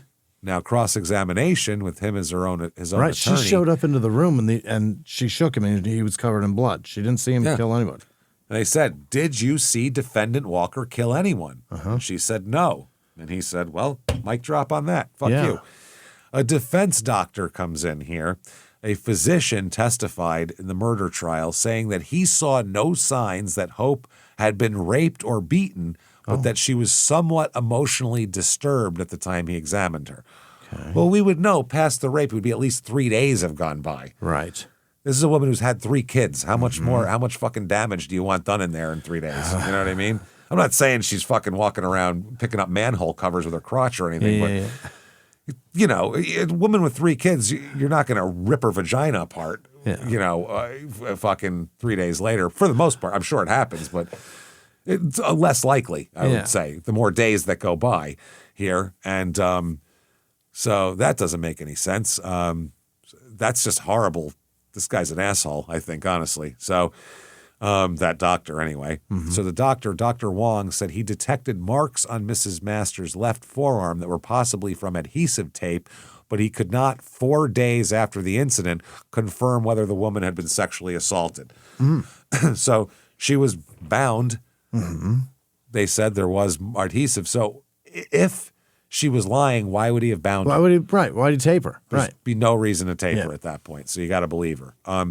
Another witness, a policewoman, said she was called to the Beverly Hills police station sometime in February to search her, and she found no evidence of marks or bruises when she came into the police department, which again was days later. Okay. Two other witnesses who knew the caretaker of the ranch and who were fishing in the pond there on February 24th testified they saw a man and woman through a window at the ranch, and a third party, a bearded man, leading a horse elsewhere on the ranch. One of them said he couldn't recognize the couple through the window. The other fisherman identified the couple as Walker and Hope. Oh. Who testified? Yeah, they said that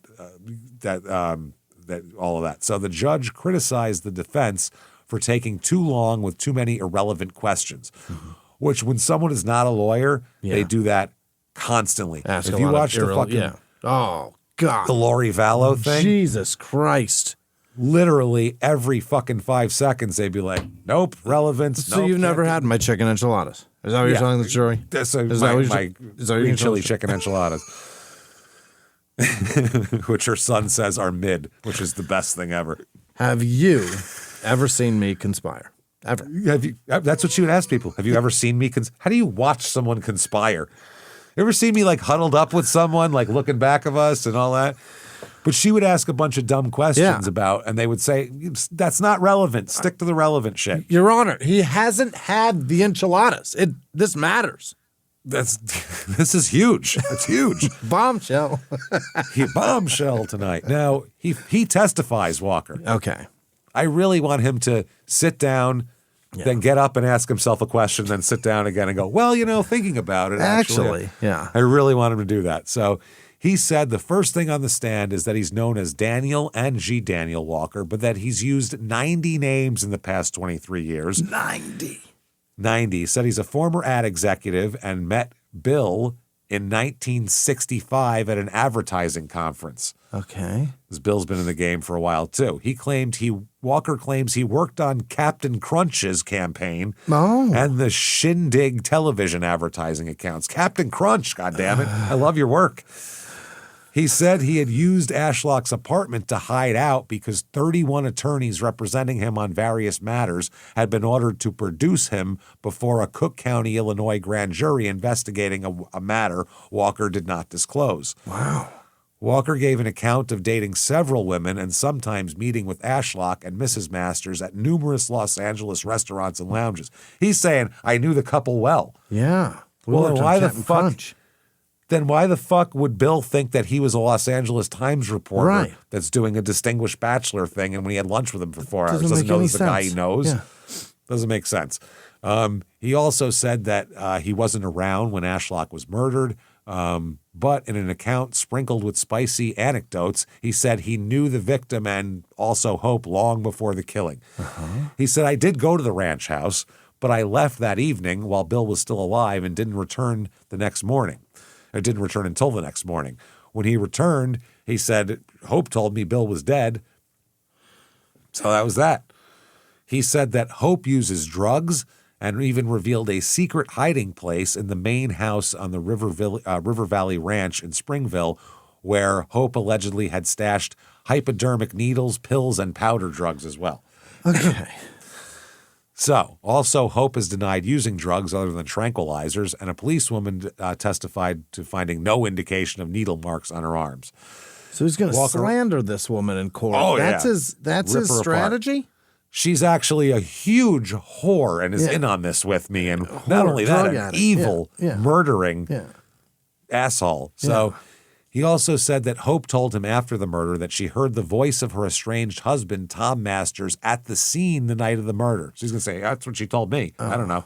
According to Walker, Hope heard her estranged husband threaten to burn the ranch house down while she was tied up inside and Bill lay dead. Okay. A second intruder, Walker claimed, told Hope that she was being killed for neglecting her children and engaging in extramarital relationships. He disputed testimony by Hope that she didn't know Walker until he arrived at the 24th, posing as a news reporter. Yeah. Walker said he knew them since 1965. She had spent weekends with him in a hotel before, he said. Oh. He said he knew her various surnames, including Mortimer, Stagliano, Niven, and Masters. He said, we dated on and off. He said he was on the ranch with Ashlock and Mrs. Masters, partly to photograph pictures for an Occidental Insurance Company advertisement. Okay. The ad was to picture Hope with a theme of, what if she dies first, according to Walker. Like, you always think about, I got to take care of my wife, but what if she dies? You get nothing? So that's okay. When he returned to the ranch in Springville the day after the murder, he said he did not believe Hope's story that her fiancé was dead until after she swore at him to stop taking photographs because Bill is dead. She then told him of being forced by an unidentified intruder to engage in perverted sex acts and hearing Tom Masters' voice in the background at times. So he was like organizing it, directing the sex acts. He said when they entered the ranch house where Walker said he moved the body to a rear bedroom out of sight, just because she was freaking out. Hope then made sandwiches, and she and Walker drove to Los Angeles. That's what he testifies. She told me she told me she was asleep in the bedroom. I assume she meant the night before when she heard a gunshot. She said she looked from the bedroom into the living room and just saw a dark figure in the doorway with a flashlight. He said that she told him that she was knocked unconscious, later awoke, heard two men talking, ran into the living room, and found Ashlock with part of his head missing. According to him, Hope identified one of the male voices as Tom Masters, and Walker said that Hope told him that, again, about the voice, and he said there was talk about burning the house down and that she was going to be killed for whoring around and neglecting her children. Wow. She told him that eventually she worked free and left the house. Okay. Now, there's a thing where his attorney, Jay Powell, the public defender, is getting a transfer to cover cost overruns after this super long trial of $28,500, which is a shitload of money. It's a lot of money, yeah. Yeah. They said that this murder trial is a lot. January 11th, 1974. Okay, here we go. Verdict comes in, and they find Walker guilty of first-degree murder. Okay. Absolutely. Yeah. Guilty. Sentencing comes up, and they say, you, whoever the fuck you are, whatever your name is. One of the 90? You, sir, may fuck off, life in prison with the possibility of parole. Really? You're going to think that's awful, but then when we hear the rest of the story, you're going to be so happy that judge did that. It is so fucking awesome and hilarious what happened. It's great. It is. It's so great. Okay, here we go. He's in prison, and this is when it gets really fun. Yeah. As if it hasn't been crazy and insane already, this is when it really gets crazy. October 77, Oakland Tribune newspaper. Huge headline, King of the Jailhouse Lawyers. Who do you think that is? Is it him? Vacaville. Yeah. G. Daniel Walker could be the busiest man ever put behind bars for murder. He's a jailhouse lawyer whose 6 by 11 foot cell at the California Medical Facility here is packed with color TV, with a color TV to feed a football fetish, a fancy $900 typewriter, thousands of dollars in law books, and stacks of confidential FBI reports chronicling his lifelong cat and mouse game with the law. Wow. This is amazing. Walker spends much of his time writing scripts for television cop and robber shows like Police Story, Rockford Files, Streets of San Francisco, and Most Wanted. But he's writing them as... He's writing specs. Like fishing for... Spec scripts. Yeah. Just send you write a spec script and you send it off to agents to try to get an agent. Yeah. That's they'll throw them out if you can't send them to the studios. They throw them right in the garbage. Right. But if you send these to agents and hope that an agent is just happen to have a reader feel like looking through a stack of shit that day because they're bored. most of the time you're fucked. So, all right. Anyway, the rest of his time he uses to troubleshoot the prison system, quote unquote, and help troubleshoot it. Like that's his job. And help friends. Found a weak spot in the security around here. It's a little soft over there. Yeah. At prisons in California and around the country, this article says, Walker has used his legal talent to spring free other inmates, bring about prison reforms, and bail prisoners and guards alike out of every kind of legal tangle from divorce to medical malpractice. He said, I make time to work for me. He says, but, he said lawyers, by the way, he says he's totally innocent of this murder. Yeah, of course. He said, lawyers on the outside are too busy to handle the cases I do. They take long lunches and after work have 2 martinis and go home to their wives or mistresses. I'm free. He said, there are no martinis here and there sure aren't any blondes or redheads. Yeah. So they said the legal razzle-dazzle is only part of the G. Daniel Walker story. The rest has all the elements of scripts he writes: sex, wealth, intrigue, suspense, adventure, even Keystone Cops comedy. Yeah. Okay, this is in the Oakland Tribune, word for word. Quote, he was a Korean War hero, a hold-up man dubbed the Polite Bandit because he gave his loot to charity, a clandestinely recruited CIA operative. What? A roguish wheeler-dealer with friends in high places, a felon who literally checked himself out of an Illinois state prison, and an advertising wizard who dreamed up the kiddie serial character Captain Crunch. He's saying he didn't just do the campaign. That's his idea. He made up Captain fucking Crunch. Yeah, who's actually a general or something. Based on his uniform. Yeah, they give him, he got knocked down a couple ranks for being insane about cereal. They were like, you can keep the jacket, but you're a lieutenant now, crazy. Yeah, I think it is lieutenant. You can work your way up to captain if you work really hard. Lieutenant Crunch just didn't sound very well. Doesn't sound good. Doesn't sound great. Who's trusting that man with their kid's cereal? Yeah. You could have gone Colonel Crunch. That would have worked. That sounds better. Yeah, I'll listen to him. It sounds almost German, Corporal though. Like even. Colonel Clink. Corporal, that's just, you're just barely out of being a private. It's low rank, but that man knows food. You gotta be a captain at least. You gotta be in charge of something. I don't know. He's in charge of the Crunch, Jimmy. He's not just... Corporal's that guy's a real... He's not fucking around when it comes to Crunch. No. Don't mess with Corporal Crunch. He takes that shit seriously. An FBI profile describes Walker as a very smooth-talking, big spender, fussy about his grooming and food, irresistible to women, violently opposed to drugs, a voracious reader with an IQ of 140. The profile ends this way. That's his FBI profile. Yeah. He is capable of killing with a smile, is how the profile ends. Whoa.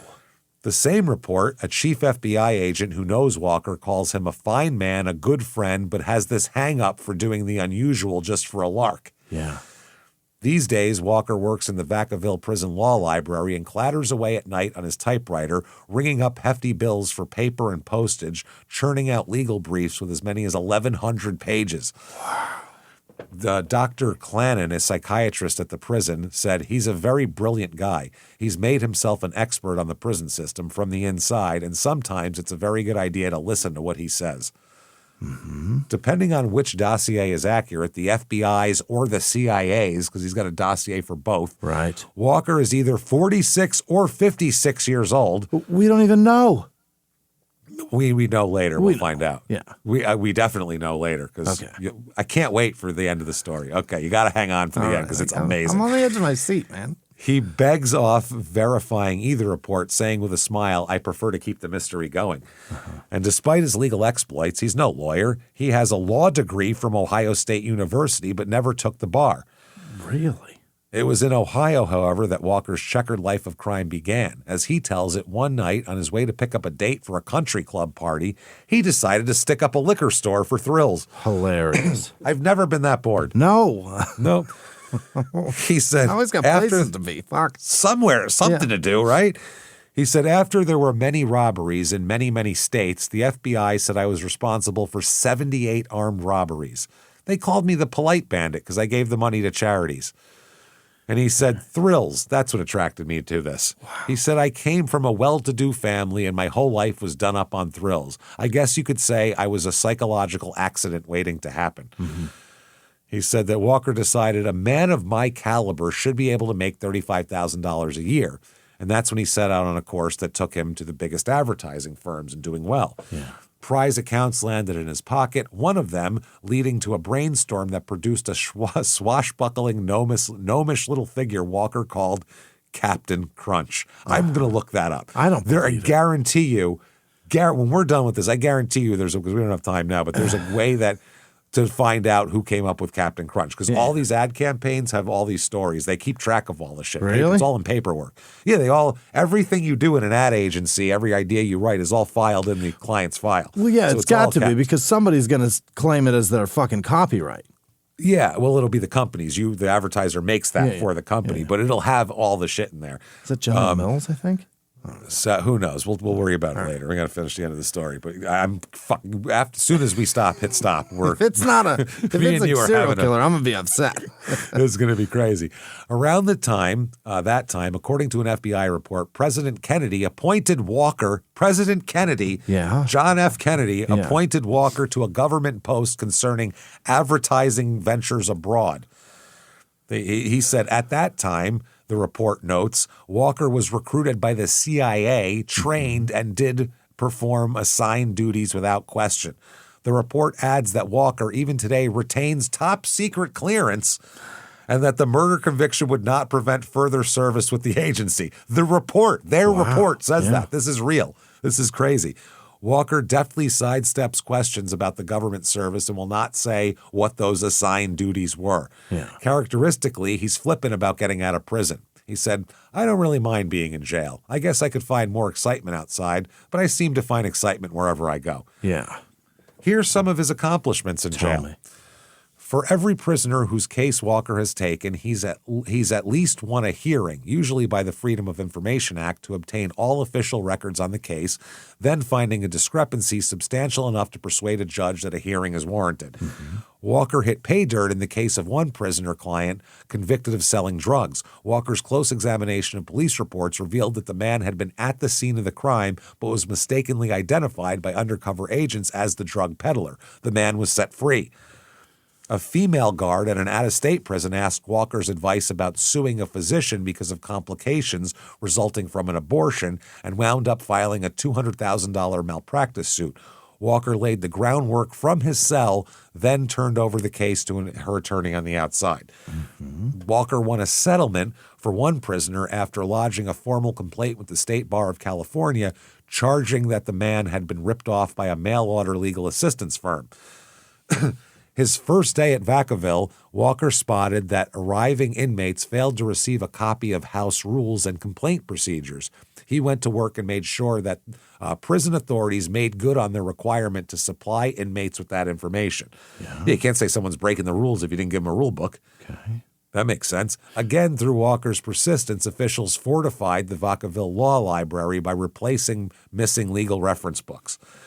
A medical assistant there at the prison landed a 5-day suspension without pay as a result of a complaint Walker filed accusing the man of discourtesy and sloppy work. The Solano County Grand Jury reviewed and referred to the district attorney a civil suit Walker filed against a number of Vacaville authorities from the prison superintendent on down, charging them with bungling his and other inmates' medical treatment. His latest foray into the system, a drive to provide inmates with padlocks to secure personal property in cells. You can't have that is the best weapon on earth. Yeah. You can't have that in a fucking jail. Prompted him to fire off sternly worded memos to the prison's director, Jerry Ekamoto. Okay.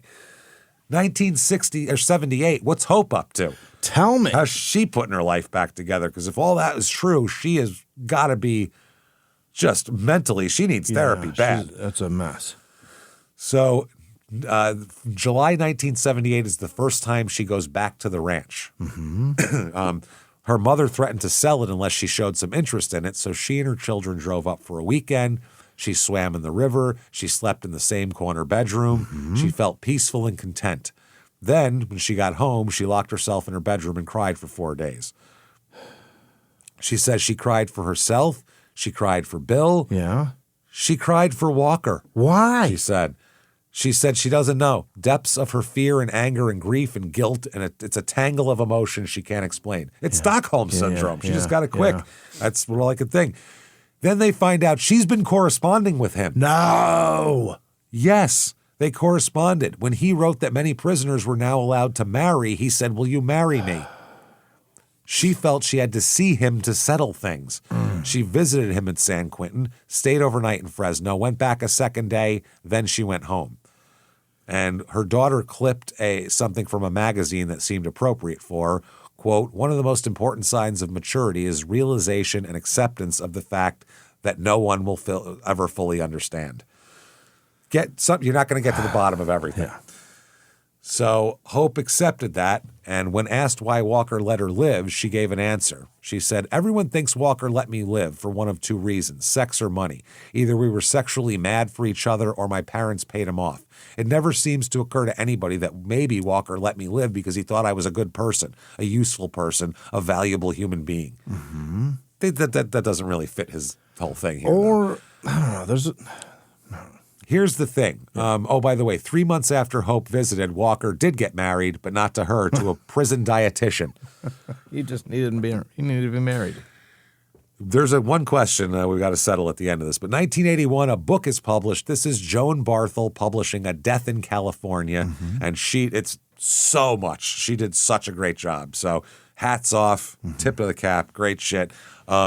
New York Times made their quote about it being one of the strangest cases in the annals of American crime. Yeah. 1983, Walker sues the sheriffs in Illinois, which stems from his long history of filing civil lawsuits.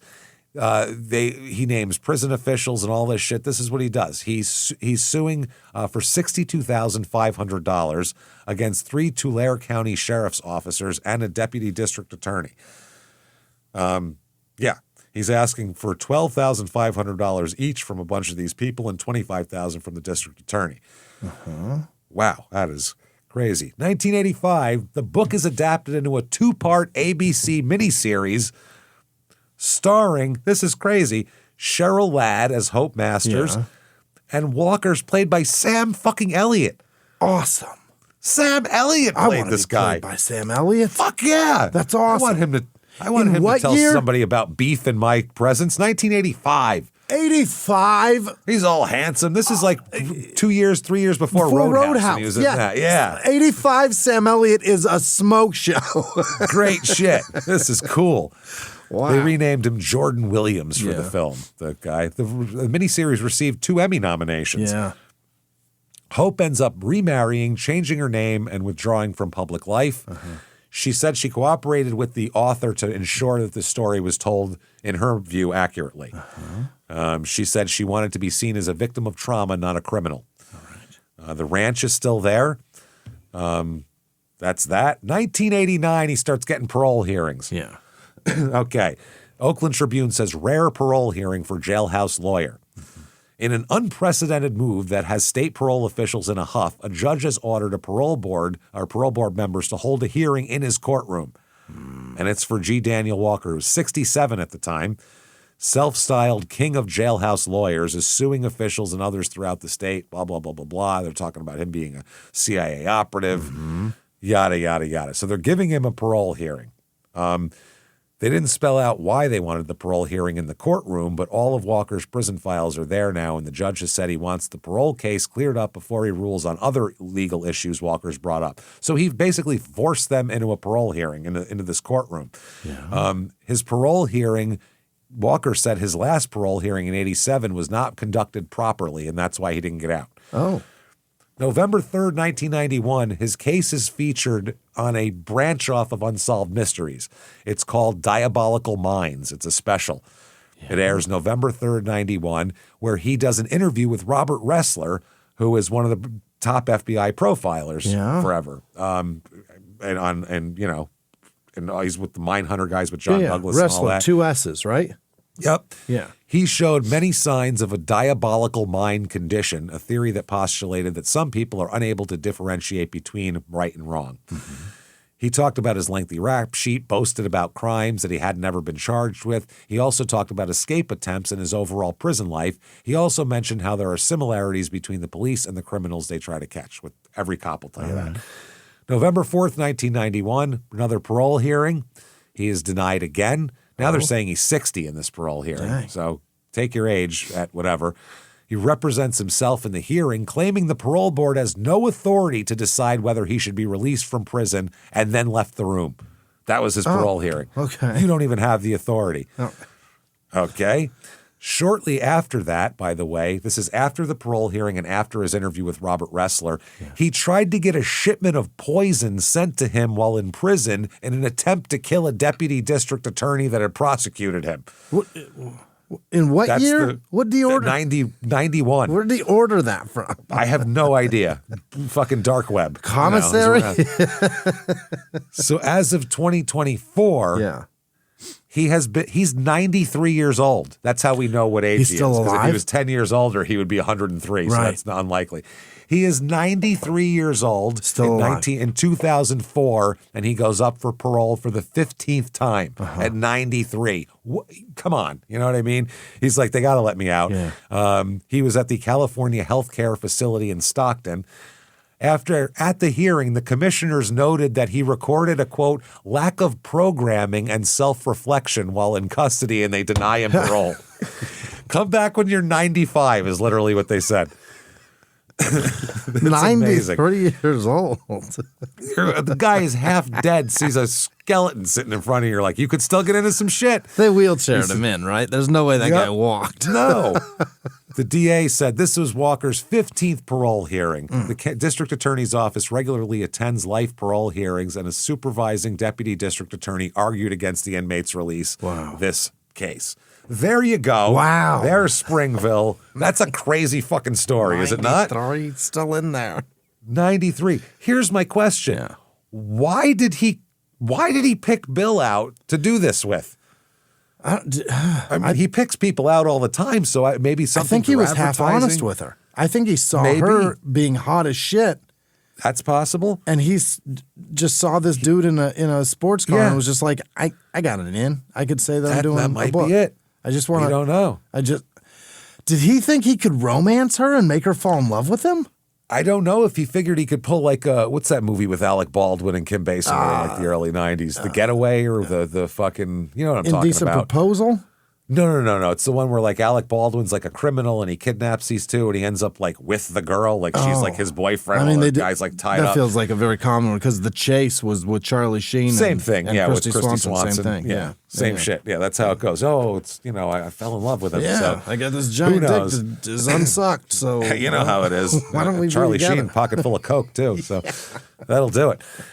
So there you go. If you like this story, get on whatever app you're listening on and give us 5 stars. It helps tremendously drive the show up the charts. ShutUpAndGiveMeMurder.com is where you get your tickets, starting out with February 21st, Nashville, Tennessee. Come and see us down there. Wait. Then March 6th and 7th in Durham and Atlanta. Your Stupid Opinions, Phoenix on the 21st, Salt Lake City sold out, Denver, Buffalo sold out, Royal Oak, Milwaukee, Minneapolis, Dallas, San Jose, Sacramento, Terrytown, Boston. Get your tickets right now. ShutUpAndGiveMeMurder.com. Follow us on social media at Small Town Murder on Instagram, at Small Town Pod on Facebook. Right. You can get Patreon, patreon.com/CrimeInSports, the best damn value in podcasting. Anybody $5 a month or above, you get all we put out, including hundreds and hundreds of back episodes of bonus stuff you've never heard before. New ones every other week, one Crime and Sports, one Small Town Murder. You get them all. This week, Crime and Sports, old-timey ads and stuff like that. The sales, Jimmy. They're so fun. We've done those before. They are hilarious. Then for Small Town Murder, we're going to do Dean Coral Part 2. When we left off, we found 27 bodies, and there's a possible John Wayne Gacy connection, and we're going to tie it all together. It's wild. No, Dean's at 28, I guess that would be. So do that, patreon.com/CrimeInSports, and you get a shout out, which comes up in a second. Plus, you get everything we do ad-free, which is wonderful, and you get a shout out right now. But before we say that, we will say definitely tune in to see us on Netflix on January 26th. It's a Monday. So it's just the one Monday, then we go right back to Wednesday after that. Mondays, it'll be Wednesday and Friday after that, just like the last 700 almost episodes. Just the one Monday? Just the one Monday. How many Mondays? Just one? Just one. It's just one. That's it. Don't fault quiz me.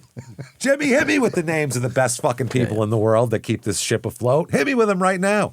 This week's executive producers are Kelsey Keel and Nate Scraggles. Thank you, guys. Thank you so much for being a part of this. Ass. Other producers this week are Peyton Meadows, Joanne Tinkler, Happy Hour checking in Bakersfield. Jesus. Ryan Bender, Janice Hill, Daniel Svela, Monty Lizio, Icarus with no last name, Mac Murphy, Bruce Wingate, Mimi Almarson, Zachary Caramiko,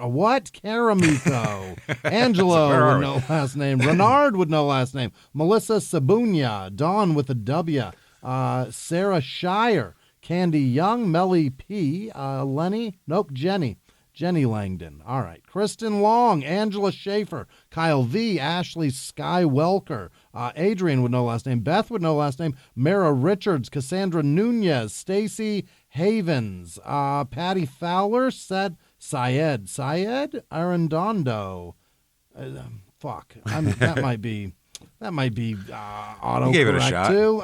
You gave it a hell of a shot, though. Tex with no last name, Sky M. Long, Carrie Thiessen, Alexandra Fullerton, Caleb Morley, Brian York, Caitlin Barfield, Crystal Ringer, Andrea F., Caitlin Woods, D. Francis, Crystal Downs, Amos with no last name, Ernest Brewster, Malik Feemster, Ann Davies, Grace Piper, Laura with no last name, Heather with no last name, Tori Guisto, Tony Lynn, Ollie Ole Gardner Lang, Deborah Johnson, Benjamin N, Dave Fleiss, like Heidi, Patty Posh, Stephanie Lynn, Alberto Duenes, Craig Berry, Al The Cobb, Jude Prost, Disa Bird, Micah Tompkins, Jesse with no last name, Jen Lee, Big Johnson, 88, James, Giant Johnson, Wendy Burnett, Sandra Jordan, nice quirk, Corey Sepich, Judy Horvath, or Arca, not going to work here. Did you say Horvath or Horbath? Horvath with a V. Okay, that was like a Horbath. It's probably Arsa Diacono, but it might be Arca. It's weird because it's two different ways to do a C. That's got to be it. Yeah, Kelsey, that's tough. Kelly Hosing, Cecilia with no last name, Matt P, Wayne with no last name, Shane Murill, Dump Truck with no last name, Grania with no last name, Claire Northcutt, T Blanks, DLD Lux. Yep. Annika with no last name. Kayla with no last name. Smith Kelly. Danny Branoff.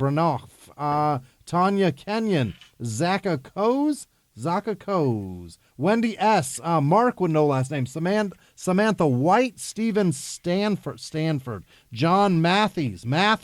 Ty with no last name. Perhaps Tall. Jason a tough time Reed. today over there. Christine Stansel, Kim Bennett, Spencerino, Susan Durham, Brooke Christian, Cameron Bowvey, Holden O, Kim Matchik, Schrader, Celine with no last name, Nope F.U., Armelano Fields, Samantha Halleck, Miguel Gonzalez, and all of our patrons. You guys are the best. Thank you. Thank you so much, everybody. You goddamn fantastic sons of bitches. We appreciate everything you do. Thanks for supporting us. Thank you for making it so we could have a Netflix show. Also, thank to Libsyn for letting us do this also and being supportive of this. Being supportive of the network that, sells our ads and all that. Yeah. They're great people, really nice people. They do a wonderful job, and we couldn't be happier with them, and Netflix has been nice to us. So it's terrific. Thank you so much, everybody. If you want to follow us, shutupandgivememurder.com has drop-down menus. Keep coming back and seeing us, and until next week, everybody, it's been our pleasure. Bye.